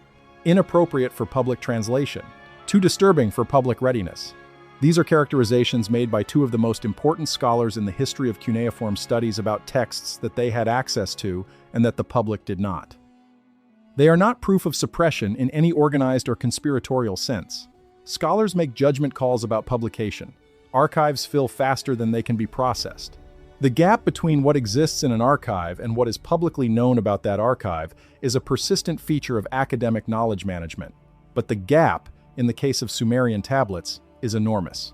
The estimate of unread or untranslated cuneiform tablets held in institutions worldwide is somewhere between 500,000 and 1 million tablets. Roughly 1 million clay tablets, written by a civilization that attributed its knowledge directly to non-human beings, sitting in museum archives, translated at a rate that means it will take many decades more to process what already exists before any new excavations are factored in. And new excavations continue. Iraq has opened new archaeological access in regions that were inaccessible during the decades of war. The sites around Nippur, around Eridu, around the ancient city of Uruk, which was the largest city in the world around 3000 BCE, and whose excavation has barely scratched the surface of its total area, continue to yield new tablets, new texts, new records. The Anunnaki, whoever or whatever they were, kept meticulous records. They appear to have ensured that those records were preserved, embedded in clay that would survive for thousands of years. They trained a civilization specifically in the art of writing, specifically in the preservation of written records, and the records that civilization created describe. With the consistency and technical specificity of people who believed they were recording facts rather than composing myths, a history of this planet that does not appear anywhere in what any of us were taught. That history is sitting in museum archives. It is written in a language that can be translated. It is described in cosmological terms that can be cross-referenced against modern scientific knowledge. The tools exist to read it, to assess it, to understand what it says about where we came from and what we are and why we are here. What exists between us and that understanding is in some cases the simple bottleneck of institutional capacity. Translation is slow, funding is limited, the tablets outnumber the translators by many orders of magnitude, but in some cases the block is something older and quieter. The same judgment that George Smith made in 1875, that Rawlinson made in his private correspondence, that the institutions funding Middle Eastern archaeology have been making in various ways for 150 years, the judgment about public readiness, about the stability of existing frameworks, about what happens when the most ancient written records of human civilization say, with extraordinary technical consistency, that we were made by someone else, for a purpose we did not choose, and that someone else is expected to return. That judgment is not the judgment of evil people doing evil things. It is the judgment of people who believe, perhaps correctly, that certain kinds of information destabilize societies in ways that do more harm than good. It is the judgment of people who have read the tablets and have decided that the reading is not ready to be shared, that the conclusion is too large, that the implications are too disorienting. They may be right. The implications are disorienting. Sitting with them is uncomfortable in a way that is different from the normal discomfort of challenging ideas. Because challenging ideas about politics or history or science leave the questioner intact as a self-determining being who is choosing what to believe. This is different. This is a challenge not to what you believe, but to what you are. To the question of whether the category you belong to, the human being, is a natural development or a manufactured product. Whether the civilization you live within is an organic flowering of human potential or the administrative infrastructure of a labor management system designed by beings who are not finished with it, there is no comfortable landing place for that question. There is no version of it that leaves everything the same. Either the tablets are mythology, in which case the most sophisticated and internally consistent mythology ever created by any civilization in human history describes a universe of created, managed, and returnable humanity, or the tablets are records, in which case that description is not mythological. The Sumerians themselves did not see this as a cause for despair. In the Sumerian worldview, the relationship with the Anunnaki was not oppressive. It was simply the order of things, the way the world worked. The Anunnaki were formidable, long-lived beings who had made humanity and were owed a degree of service in return. Humans who served well were rewarded. Humans who accumulated knowledge, who built cities, who maintained the temples and the records in the grid, were fulfilling the purpose for which they were made. The Sumerian scribes who wrote the administrative records that describe human beings as a managed population did not feel managed. They felt organized. They felt connected to a cosmic system that had a structure and a purpose and a place for them within it. Whether that equanimity came from genuine understanding, from religious conditioning, from the simple limitation of having no frame of reference outside the system you were born into, is impossible to know. What is knowable is that the system they described is internally consistent, technically sophisticated, and in many of its specific claims about the solar system, the structure of the Earth, and the history of human origins, substantially corroborated by modern science in ways that would have been impossible to fabricate using only Bronze Age knowledge. The technology the tablets describe. It is worth spending time specifically on the technological descriptions in the Sumerian tablets, because they are the element of the record that most consistently gets collapsed into symbolism by mainstream translation, and most consistently refuses to stay collapsed when you read the original language carefully. The Anunnaki, across dozens of texts and hundreds of references, are described as using specific technological systems for specific purposes. The tablets do not use the word technology, naturally. They use the Sumerian vocabulary available to them. But the functional descriptions are clear enough that multiple independent researchers, coming from different academic traditions and with different interpretive frameworks, have converged on similar identifications. The most discussed is the Tablet of Destinies. The Tablet of Destinies, which appears in multiple Sumerian and Akkadian texts, is an object, not a text. It is a physical tablet, described as made of a material that glows, that when held by the Anunnaki confers authority and the ability to command. It is associated specifically with Enlil's position of authority on Earth. When it is taken, as it is in the Anzu myth, the taker has Enlil's authority. The tablets describe it as the source of all MEs, the administrative codes or protocols, the thing from which the functioning of the entire system derives. That description matches, with uncomfortable precision, the description of a master control device. A primary interface, the object through which the entire administrative and operational system of Anunnaki Earth management runs. Academic translations typically describe it as a symbol of divine power or a mythological object representing the right to rule. But the tablets describe it as stolen, as transferable, as able to be held and operated by anyone who possesses it. Symbolic objects of authority do not work that way. Technological devices do. The Mul. Apin tablets, which are Babylonian astronomical texts that draw on much older Sumerian sources, describe what appear to be navigational instruments. The specific instruments are described in terms of their use. They are used for measuring the positions of stars relative to the horizon. They produce specific outputs that the user reads and interprets. Modern astronomers have identified these instruments as precursors to the astrolabe, the instrument used from ancient through medieval times for astronomical navigation and calculation. The Sumerian versions predate the earliest known astrolabe by roughly 2,000 years. But the tablets also describe instruments that do not have obvious modern equivalents in the tools of observational astronomy. They describe devices that measure forces or energies coming from specific locations on the Earth's surface, devices that detect the emanations of the boundary zones described in Description 3. They describe devices that operate in the Abzu, the interior of the Earth, detecting and measuring things that are happening within the interior layers. The words used are not the words for passive observation. They are the words for active monitoring, for sending and receiving, for a system that both detects and transmits. The Ekur at Nippur, described as the communications hub of the Dur and Ki system, is described in the tablets as containing a specific room called the Durga. The Durga is variously translated as the inner chamber or the Holy of Holies or the darkened chamber. The description of what it contains is fascinating. It contains a device that the tablets call the ibex of the Abzu, the wild goat of the deep, a name that seems entirely allegorical until you notice that the ibex, in Sumerian artistic tradition, is consistently associated with Enki and appears in cylinder seals in configurations that suggest it is not merely decorative. The ibex appears at the top of objects that look very much like power sources or transmission devices. The ibex is always between two spiraling elements. Two spiraling elements flanking a central upright axis is a configuration that should look familiar to anyone who has seen a depiction of DNA, or an antenna, or a caduceus, or the symbol of the medical profession. The Anunnaki symbol most associated with Enki is the serpent and the staff. The serpent wound around a staff is the caduceus. The caduceus is the symbol of medicine and of Hermes, the messenger, the one who travels between worlds. In the Sumerian tradition, it is Enki's symbol. And Enki is the one who created humans, the one who worked in the Abzu, the one whose technology is most consistently associated with the things the tablets describe as being left behind for when they return. The tablets from Eridu, Enki's city, describe the Abzu under Eridu as containing specific chambers. The chambers are described by function.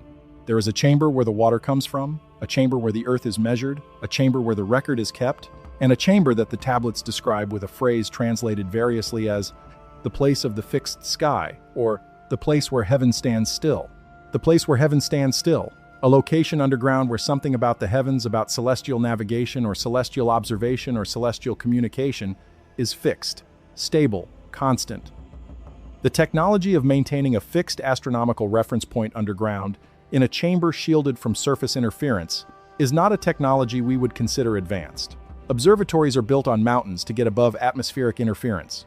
Underground chambers for astronomical reference would solve different problems. They would solve the problems of a device that needs to maintain a constant relationship to celestial coordinates without being affected by surface-level conditions. A device that transmits or receives signals from space and needs a stable, shielded installation. The tablets do not say it is a communications device. They describe its location and its function in terms consistent with a device that does something involving the relationship between what is above the earth and what is below it. That is their vocabulary. The translation of that vocabulary into modern technological categories is interpretive, and the interpretation is contested, and the contestation is appropriate. But the description is there. The tablets are not describing a room someone prays in. They are describing a room with a specific technical function. The Era Epos, a Babylonian text from around 1000 BCE that draws on much older Sumerian material, describes events during the period of Anunnaki withdrawal.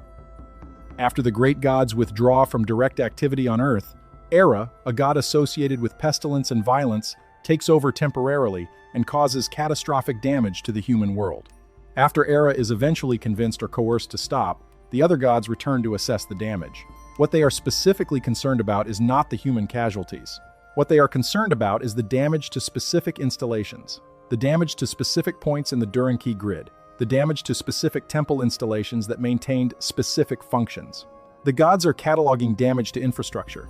The Era Epos is usually interpreted as a mythological account of a period of warfare and pestilence in ancient history. And it may accurately describe real historical events in the 2nd millennium BCE, a period of significant civilizational catastrophe in the ancient Near East. But the specific concern of the returning gods in the aftermath, their focus on specific installation damage rather than on human suffering, reads much more like an infrastructure damage assessment than like divine mourning for their worshippers. They are checking what was broken, what needs repair, what is still operational, and the text describes some of the installations as beyond repair, as permanently offline, as lost from the system. Which implies that some portion of the Duran-Key grid, some number of the nodes and communication points and measurement devices that the tablets describe throughout the Sumerian record, were destroyed during the period of Era's rampage and were not rebuilt. Went offline and stayed offline. The Sumerian and Babylonian texts, taken together, describe a progression, an active system during the pre-flood period and immediately after it, a gradually degrading system as the Anunnaki withdrawal continued and the proxy administration of divine kingship became less direct. Specific catastrophic damage events, like Era's rampage, that took specific nodes offline. And a final state of the system that the tablets, written in the late periods of Mesopotamian civilization, describe as waiting, dormant, maintained but not operational, ready for the restoration that will come when the cycle completes.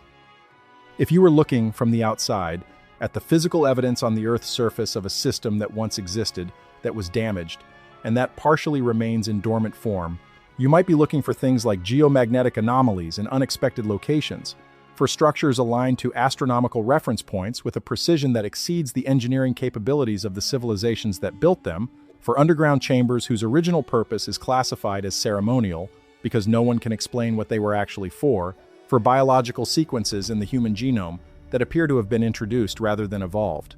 We are finding all of those things. We are finding them using the tools of mainstream science, and we are filing the findings in the categories that maintain the continuity of the existing framework. The geomagnetic anomalies are geological curiosities. The alignments are coincidental or ceremonial. The underground chambers are for ritual burial or astronomical observation in the most generous interpretation. The genomic sequences are evolutionary artifacts or viral insertions. The mainstream framework is not lying. It is doing what frameworks do. It is fitting new data into existing categories because existing categories are the tool set available for fitting. When data does not fit the existing category, you either expand the category or you find a way to make the data fit. Expanding the category, in this case, requires accepting that the Sumerian tablets are not mythology, that the beings described in them were real, that the technology described in them was real, that the history described in them is the actual history of this planet and this species. That is not a small expansion of the category. That is the demolition of the category and the construction of a new one. And the construction of a new one would require revisiting everything, not just ancient history, everything. The history of religion, which is in significant part the history of humans interacting with beings they did not fully understand and could not adequately describe. The history of science, which has been measuring and cataloging the artifacts of a system it does not know exists. The history of human civilization, which the tablets describe not as the organic development of a species finding its way, but as the managed trajectory of a created population fulfilling a designed function. The history of human civilization. Designed, managed. Traceable to a specific creation event. Subject to return of the creators. That is what the tablets say. All of it. Consistently. Across thousands of texts from dozens of sites across several thousand years of Mesopotamian civilization, supported by parallel traditions in every other major ancient civilization on Earth. The genetic evidence the Sumerians anticipated. In 1987, geneticists at the University of California, Berkeley, analyzed mitochondrial DNA from populations around the world and traced the lineage back to a single female ancestor who lived in Africa approximately 200,000 years ago. They called this ancestor mitochondrial Eve. The finding was, and remains, one of the most significant in the history of genetics. It established that all living human beings share a single maternal ancestor from a specific time and place. The Sumerian tablets describe the creation of the first female human being, the one the texts call the model of the Adama, or in some translations the wild rib, by Enki and Ninhursag in a facility in Africa. In the region, the tablets call the Deep South, the land of mines, the land from which gold is extracted. The tablets say she was created as the biological template for subsequent human beings, the model from which all subsequent Lulus were produced. The tablets date this event to a period they describe in terms of Anunnaki orbital cycles that, if taken literally, would place the creation of the first human female at somewhere between 250,000 and 150,000 years ago. Modern genetics identifies a single female ancestor for all living humans at approximately 200,000 years ago. The tablets describe her origin in Africa. The fossil record places the emergence of anatomically modern humans in Africa at approximately 200,000 to 300,000 years ago. The coincidence of the timing, the location, and the concept of a single origin individual is either coincidental or it is not. The mainstream scientific explanation for mitochondrial Eve is evolutionary genetics. A population bottleneck. A small founding population from which all subsequent humans descended, probably due to a near-extinction event that reduced the human population to a very small number. That explanation is scientifically sound. It fits the genetic data. It is consistent with the broader framework of evolutionary biology.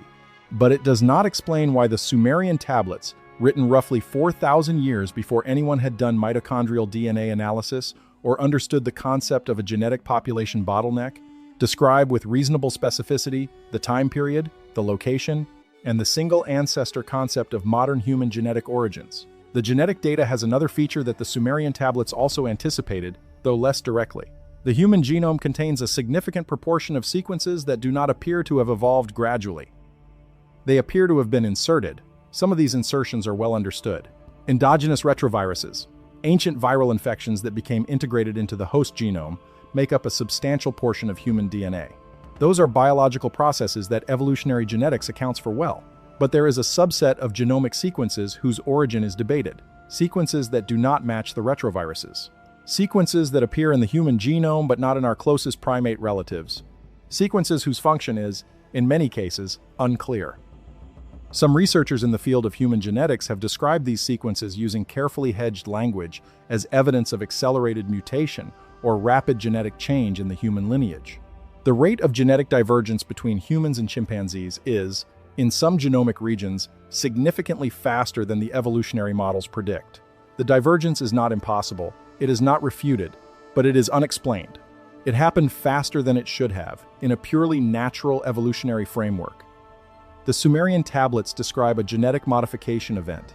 They describe the combination of existing hominid genetics with Anunnaki biological material. They describe the specific outcome as a being that is more capable than the original hominid, but connected to the Anunnaki genetic line.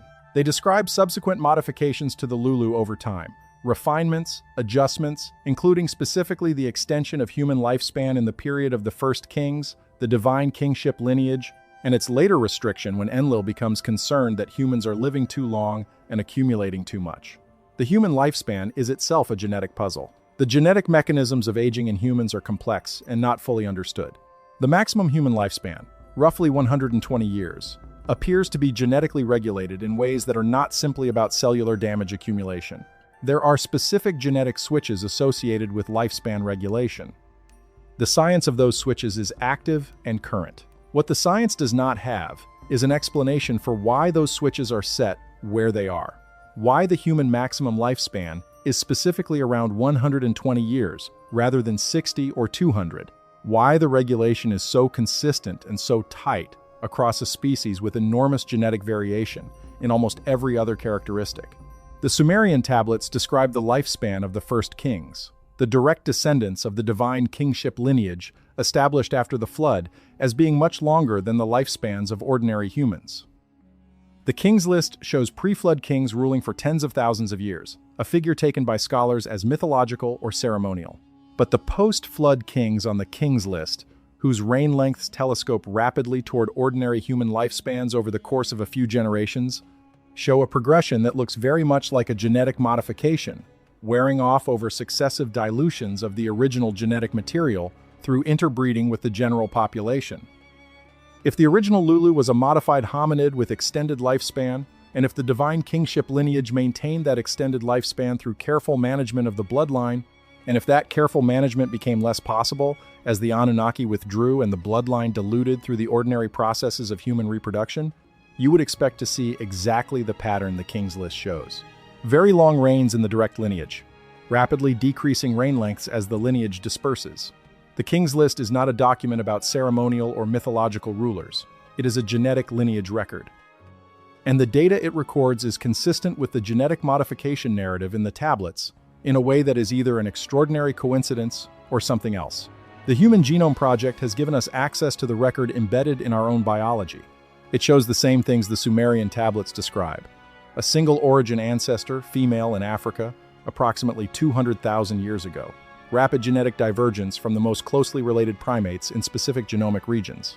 Tight regulation of lifespan at a specific ceiling that does not have a fully satisfying evolutionary explanation. And sequence insertions that do not fit neatly into the framework of gradual evolutionary change.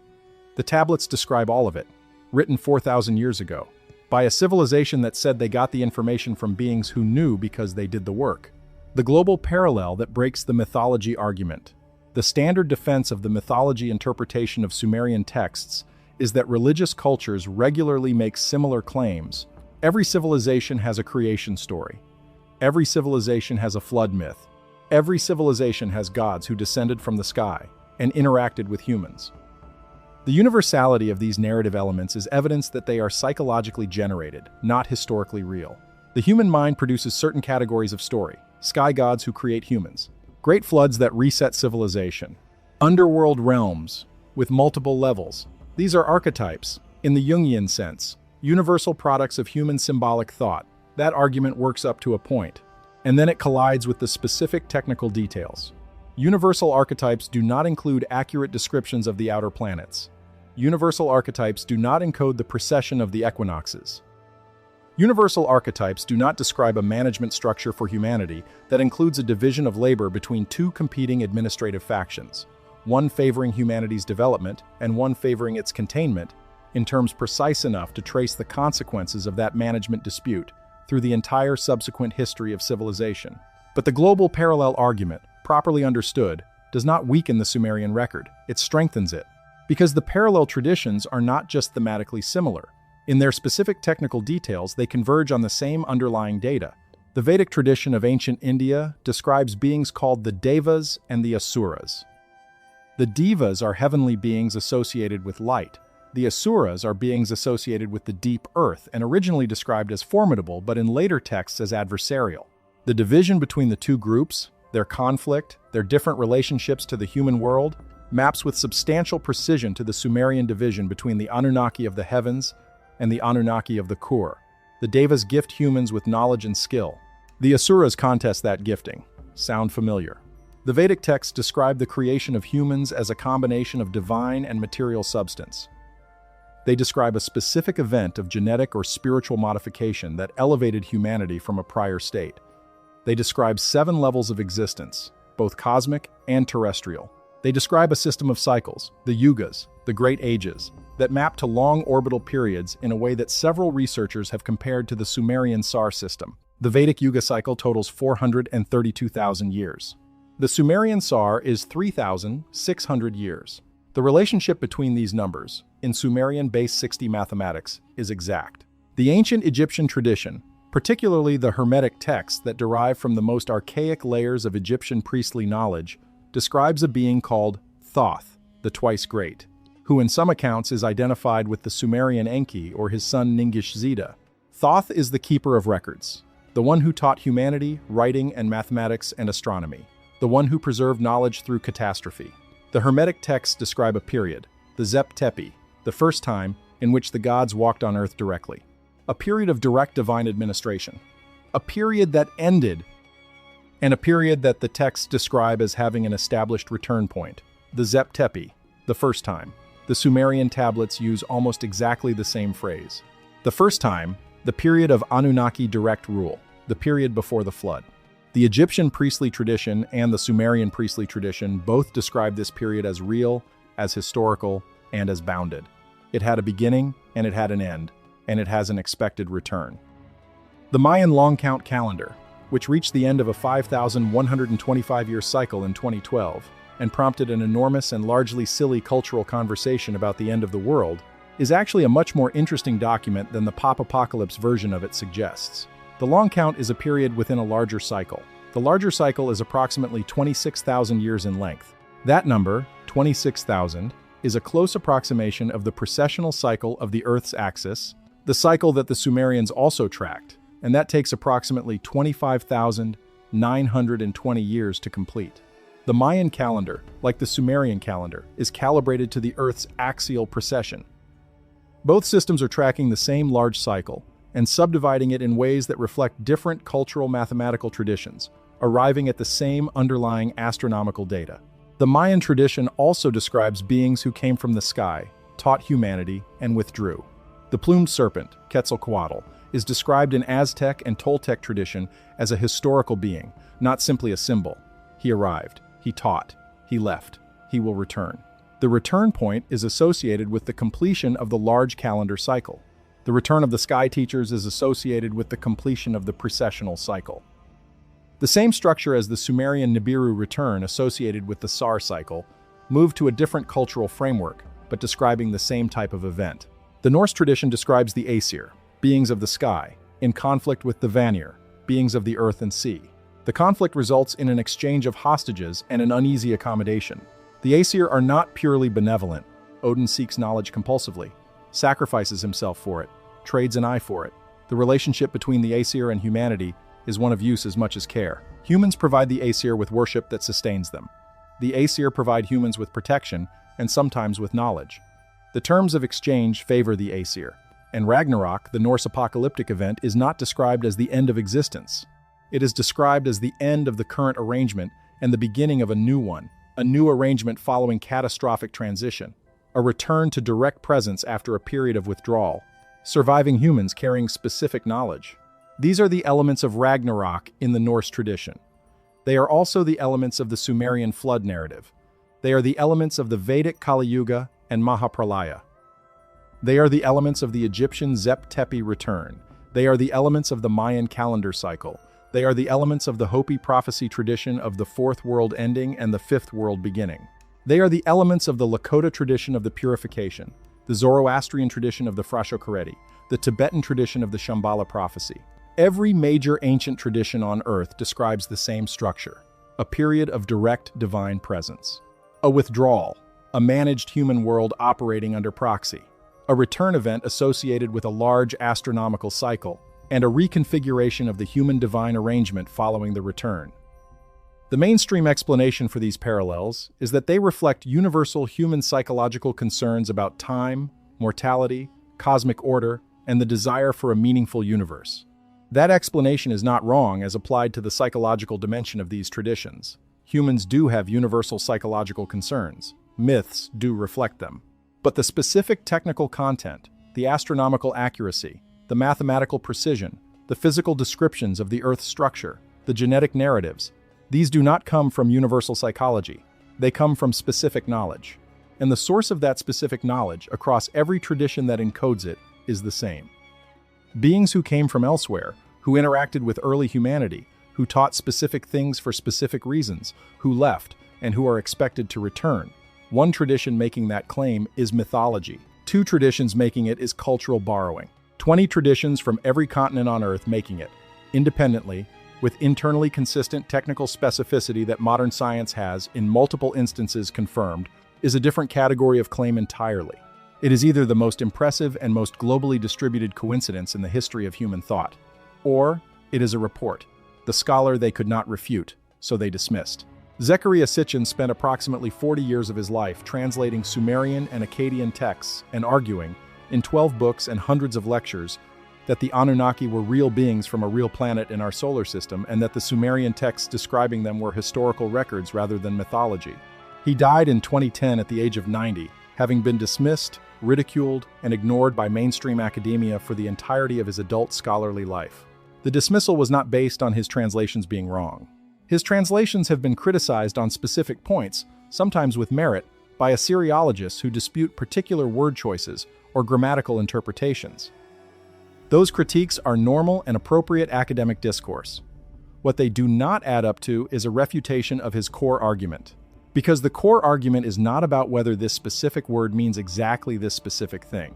The core argument is about what the totality of the Sumerian record, read as a coherent and internally consistent body of knowledge rather than as a collection of mythological fragments, describes. And the totality of the Sumerian record, read that way, describes what Sitchin said it describes. The specific word choices are debatable. The overall picture is not.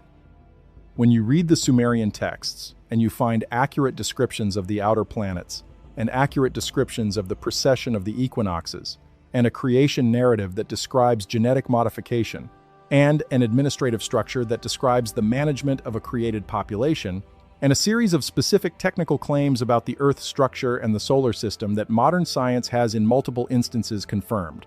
The question of whether SAR means exactly 3,600 years or 3,601 years is not the question that matters. The question that matters is what kind of civilization produces all of this at one time, with no apparent prior developmental history. Mainstream archaeology's answer to that question is that the Sumerian civilization represents an extraordinary flowering of human cultural and intellectual development, a rapid coalescence of agricultural surplus, social organization, and symbolic thought that produced in a very short time a writing system, a mathematical system, a legal system, a literary tradition, and an astronomical tradition that were all sophisticated far beyond what any prior human culture had produced. It was a leap. An unprecedented leap. The beginning of recorded history because it was the beginning of something genuinely new in the story of human civilization. That answer requires the assumption that the leap was internally generated. That the Sumerians, through their own accumulated cultural development, achieved in a few centuries what no prior culture had achieved in the hundreds of thousands of years since anatomically modern humans appeared on Earth. The leap went unexplained, and mainstream archaeology is comfortable with unexplained leaps because the fossil record is full of gaps, and the assumption of internal generation is methodologically conservative. You do not invoke outside explanations until inside explanations are exhausted. But Sitchin's point, and the point of the researchers who have followed in his general tradition, is that the Sumerians themselves said the leap was not internally generated. They said it was given to them. They named the givers. They described the givers in physical detail. They recorded the givers' own history, their home world, their reasons for coming to Earth, their management of human civilization, and their withdrawal. The tablets do not leave the origin of Sumerian knowledge ambiguous. The tablets are explicit. We received this from the Anunnaki.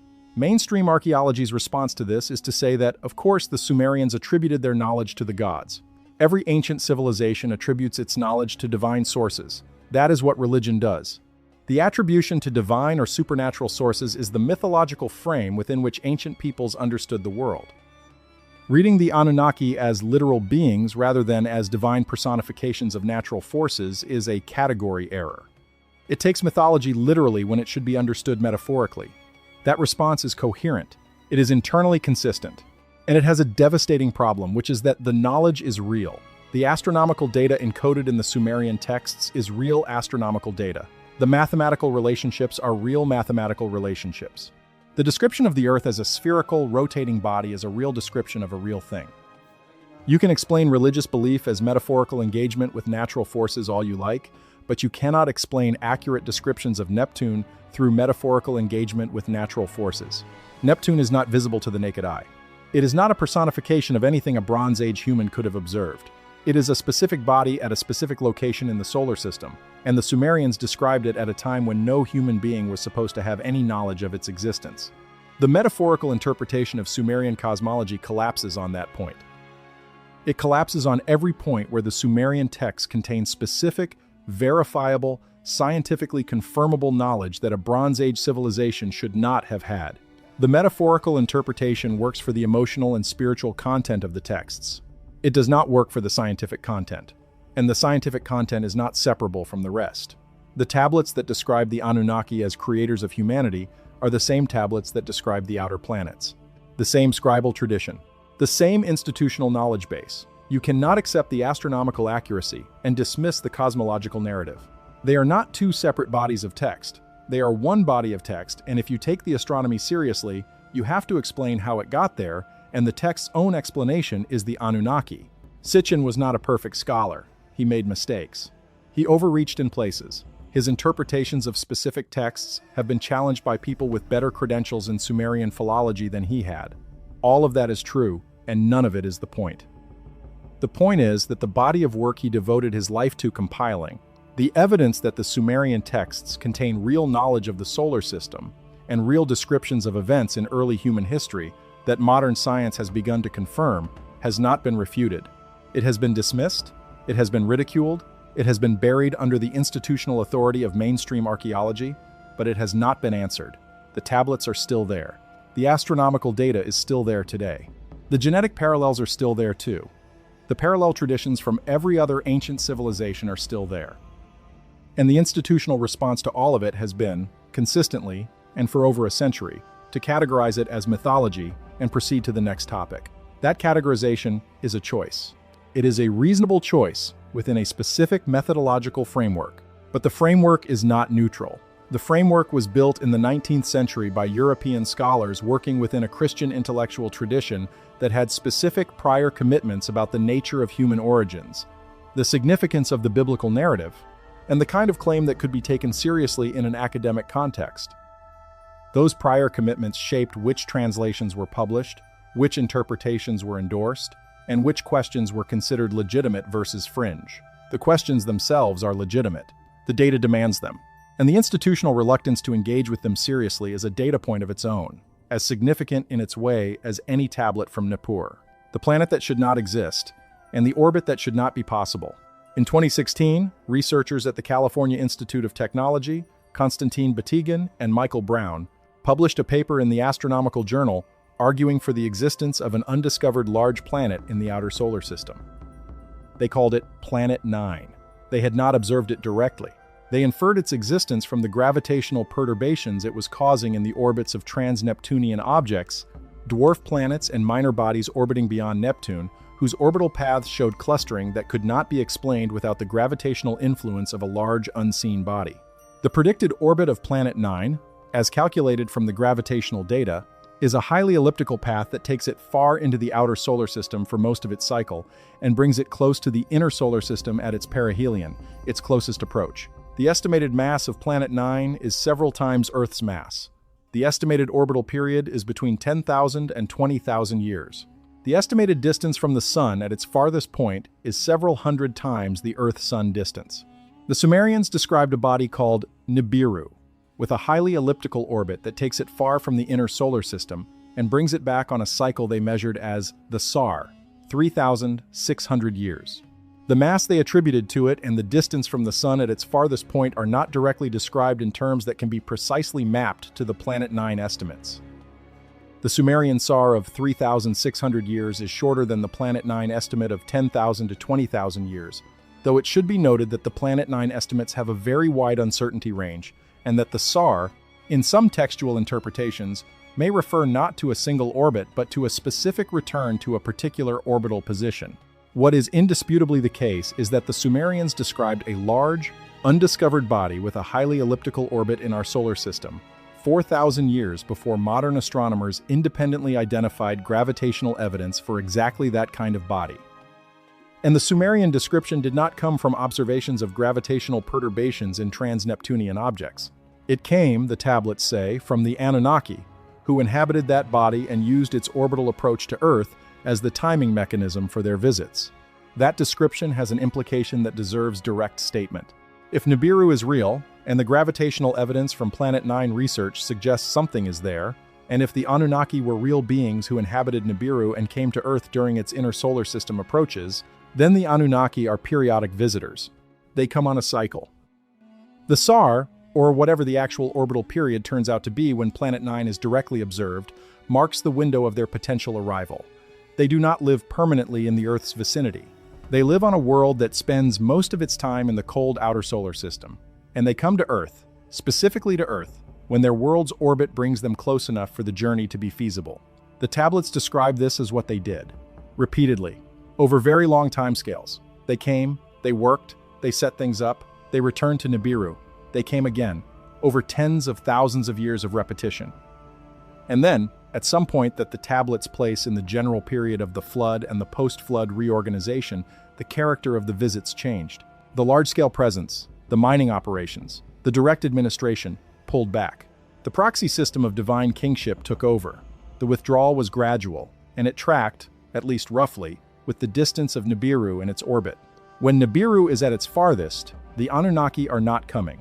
They cannot or will not make the journey from that distance.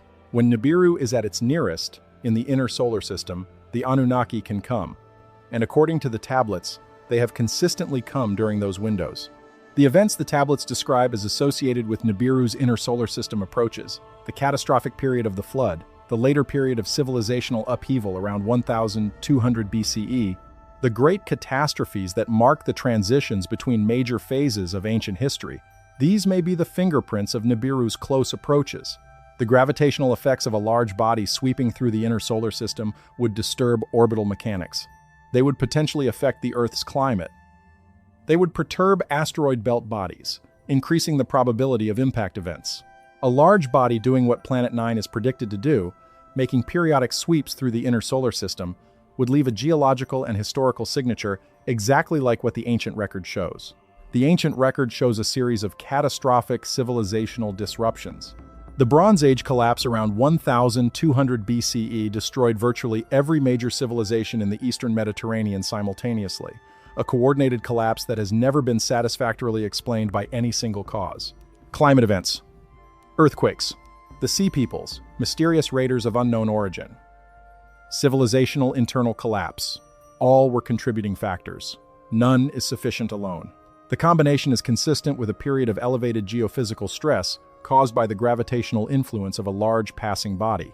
The Sumerian tablets, which were by the period of the Bronze Age collapse preserved in Babylonian and Assyrian forms, describe this period as a time of increasing divine agitation, of the great gods becoming restless, of the communications with the heavens becoming more active.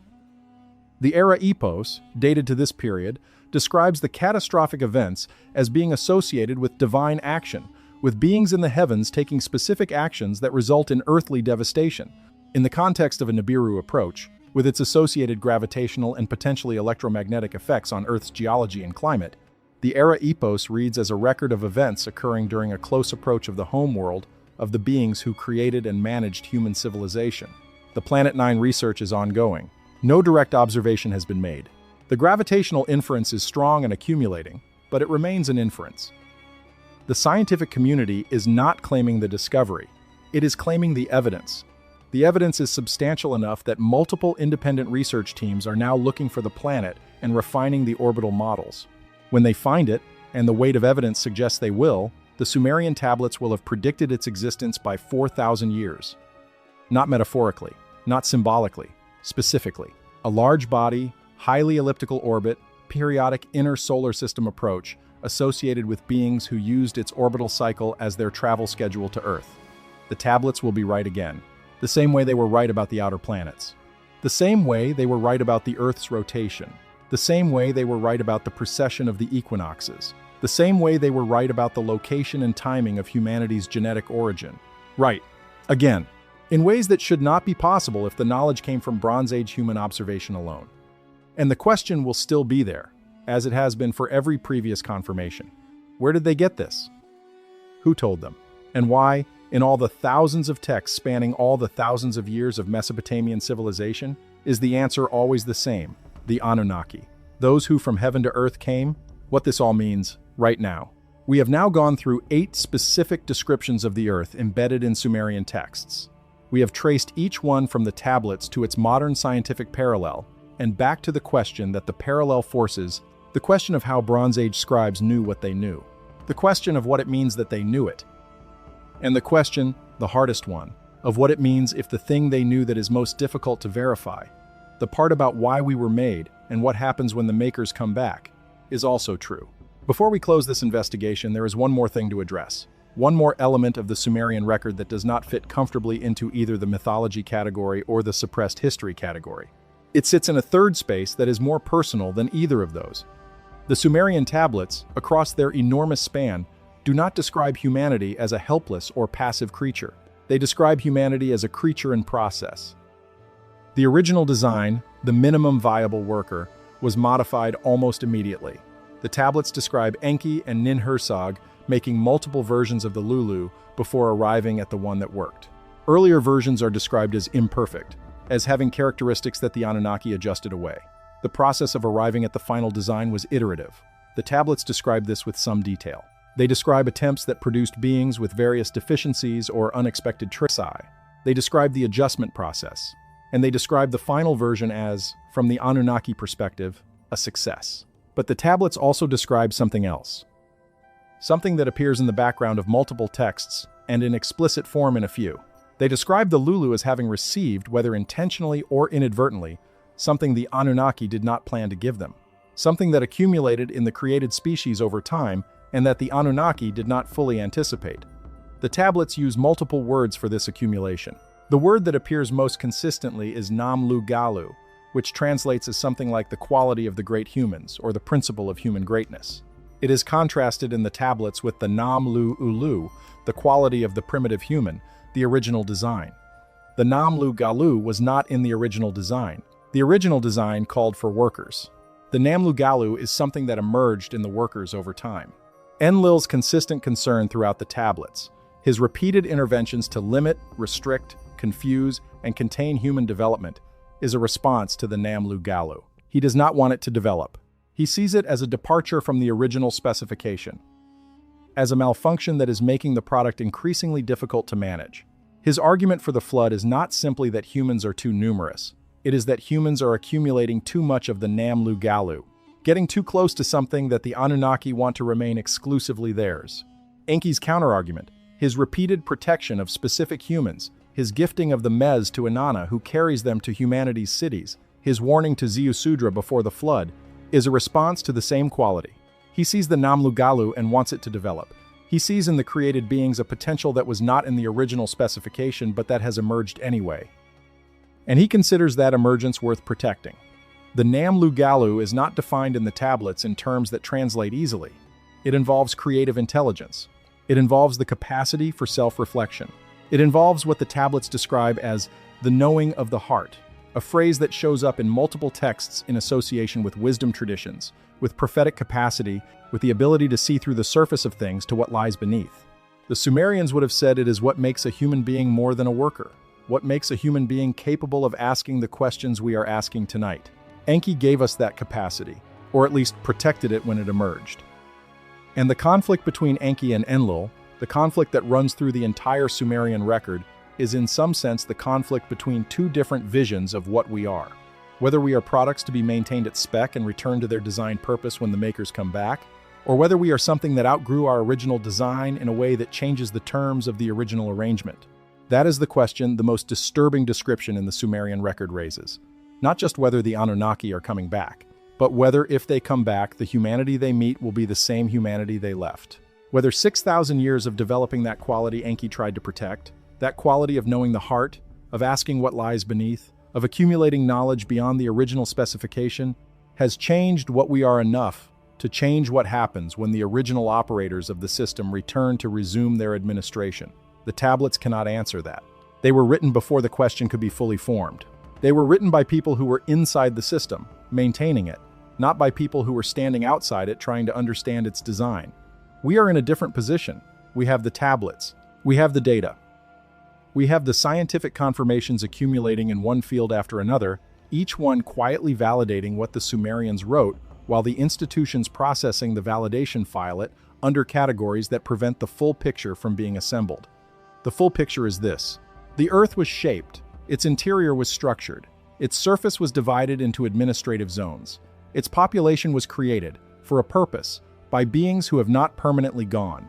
Those beings left records. They left things behind. The records say they will return. The evidence for the body they travel on accumulates in the data of astronomers who are not looking for the Anunnaki homeworld. They are looking for Planet 9, but the math does not care what they are calling it.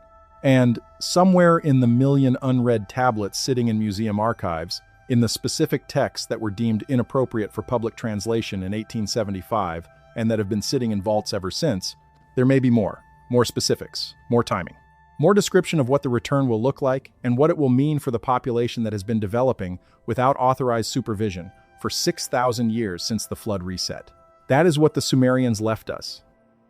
Not mythology, a brief, a record of what this planet is, what we are, and what is coming, written in clay because clay lasts, preserved by a civilization that was trained specifically in preservation, waiting the way the objects in the temple vaults are waiting, for the moment when someone would read them not as religious poetry but as what they are. What they are. The question of what to do with that knowledge, whether it produces fear or wonder or determination or something else, is the first genuinely free choice in the question of what we are. Because the tablets describe the original Lulu as not having that choice. The Lulu was made for a purpose and managed toward it. The Namlugalu, whatever it is, whatever accumulated in us over the millennia of Enki's protection and Enlil's limitation and our own development between those two forces, that quality includes the capacity to look at the record and ask what it means for us now, not for the design product, for what we have become. That is what we are doing here. That is what this investigation is. That is what the tablets were preserved for, at least in Enki's reading of the situation. And that question, the question of what we do with what we know, is one that no tablet can answer. It is the question that belongs to us, in a way that, if the record is accurate, nothing before it ever quite did. The investigation continues. The tablets are still being translated. The planet is still being searched for. The genome is still being sequenced. And somewhere below the surface of the land that was once Sumer, in the layers below the layers that have been excavated, in the chambers below the chambers that have been found, the things left behind are still waiting for when they return, or for when we understand what we are enough to be ready before they do. The tablets we cannot read. There is a problem that sits at the center of this entire investigation and that deserves direct acknowledgement before we close. The problem is access. Not access in the conspiratorial sense of documents being deliberately hidden, though we have touched on some evidence suggesting that happens in specific cases. Access in the more mundane sense of volume, of time, of the gap between what exists in the archaeological record and what has been processed into the publicly available scholarly literature. The cuneiform tablets in institutional collections worldwide represent one of the largest bodies of untranslated primary source material in the history of scholarship. The Penn Museum alone holds tens of thousands of tablets from the Nippur excavations, many of which have never been fully translated and published. The British Museum collection runs to similar numbers. The Istanbul archaeological museums hold a comparable archive. These are the institutions whose collections are well documented and relatively accessible to credentialed scholars. The collections in private hands, in state archives with restricted access, in the holdings of organizations that fund archaeological excavations and retain rights to the materials they extract, these are harder to quantify. What we know is this: the tablets that have been translated and published represent a fraction of the total known archive. The fraction that has been translated is not randomly selected from the total. It reflects the interests, priorities, and interpretive frameworks of the scholars and institutions doing the translating. The cosmological texts, the narrative epics, the hymns, these have received disproportionate attention because they are legible and compelling. The administrative texts, the inventory records, the temple management documents, these are processed much more slowly because they are dry and voluminous. But as we have seen tonight, the administrative texts are where some of the most significant technical information lives. The temple inventories that describe the Gishbar and the objects of the first time, the Ekur tablets that describe the population management protocols, the boundary zone management documents that describe the technical functioning of the Duran-Key grid. These are administrative documents.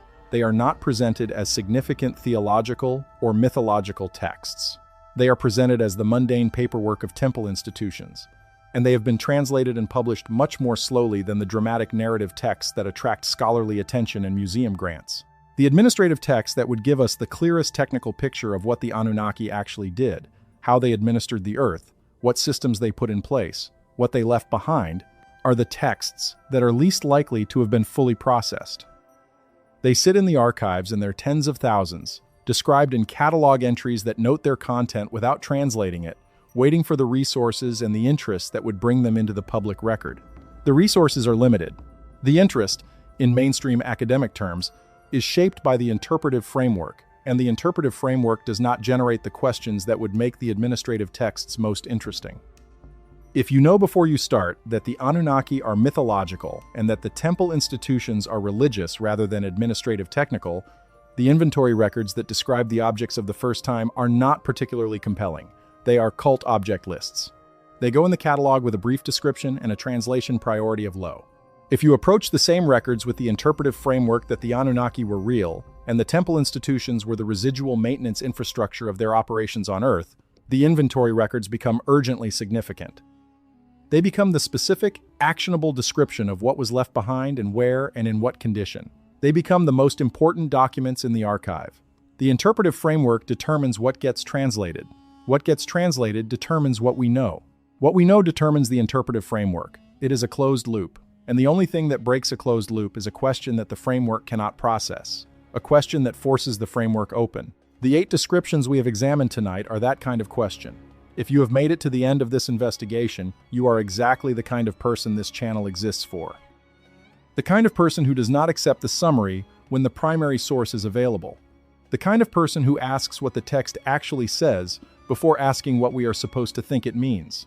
Subscribe now so you do not miss what comes next, because this is one thread in a much larger investigation, and the threads connect in ways that change the shape of every question we thought we had already answered. The next investigation goes into the specific tablets that describe what happened between the flood and the first kings, the specific events of the transition period, and one specific text that describes, in administrative language so dry you would almost miss it, an event in early human history that modern archaeology has spent 100 years trying to explain, and that the tablets, read plainly, explain in one sentence. Subscribe and come back for that one. That investigation is coming.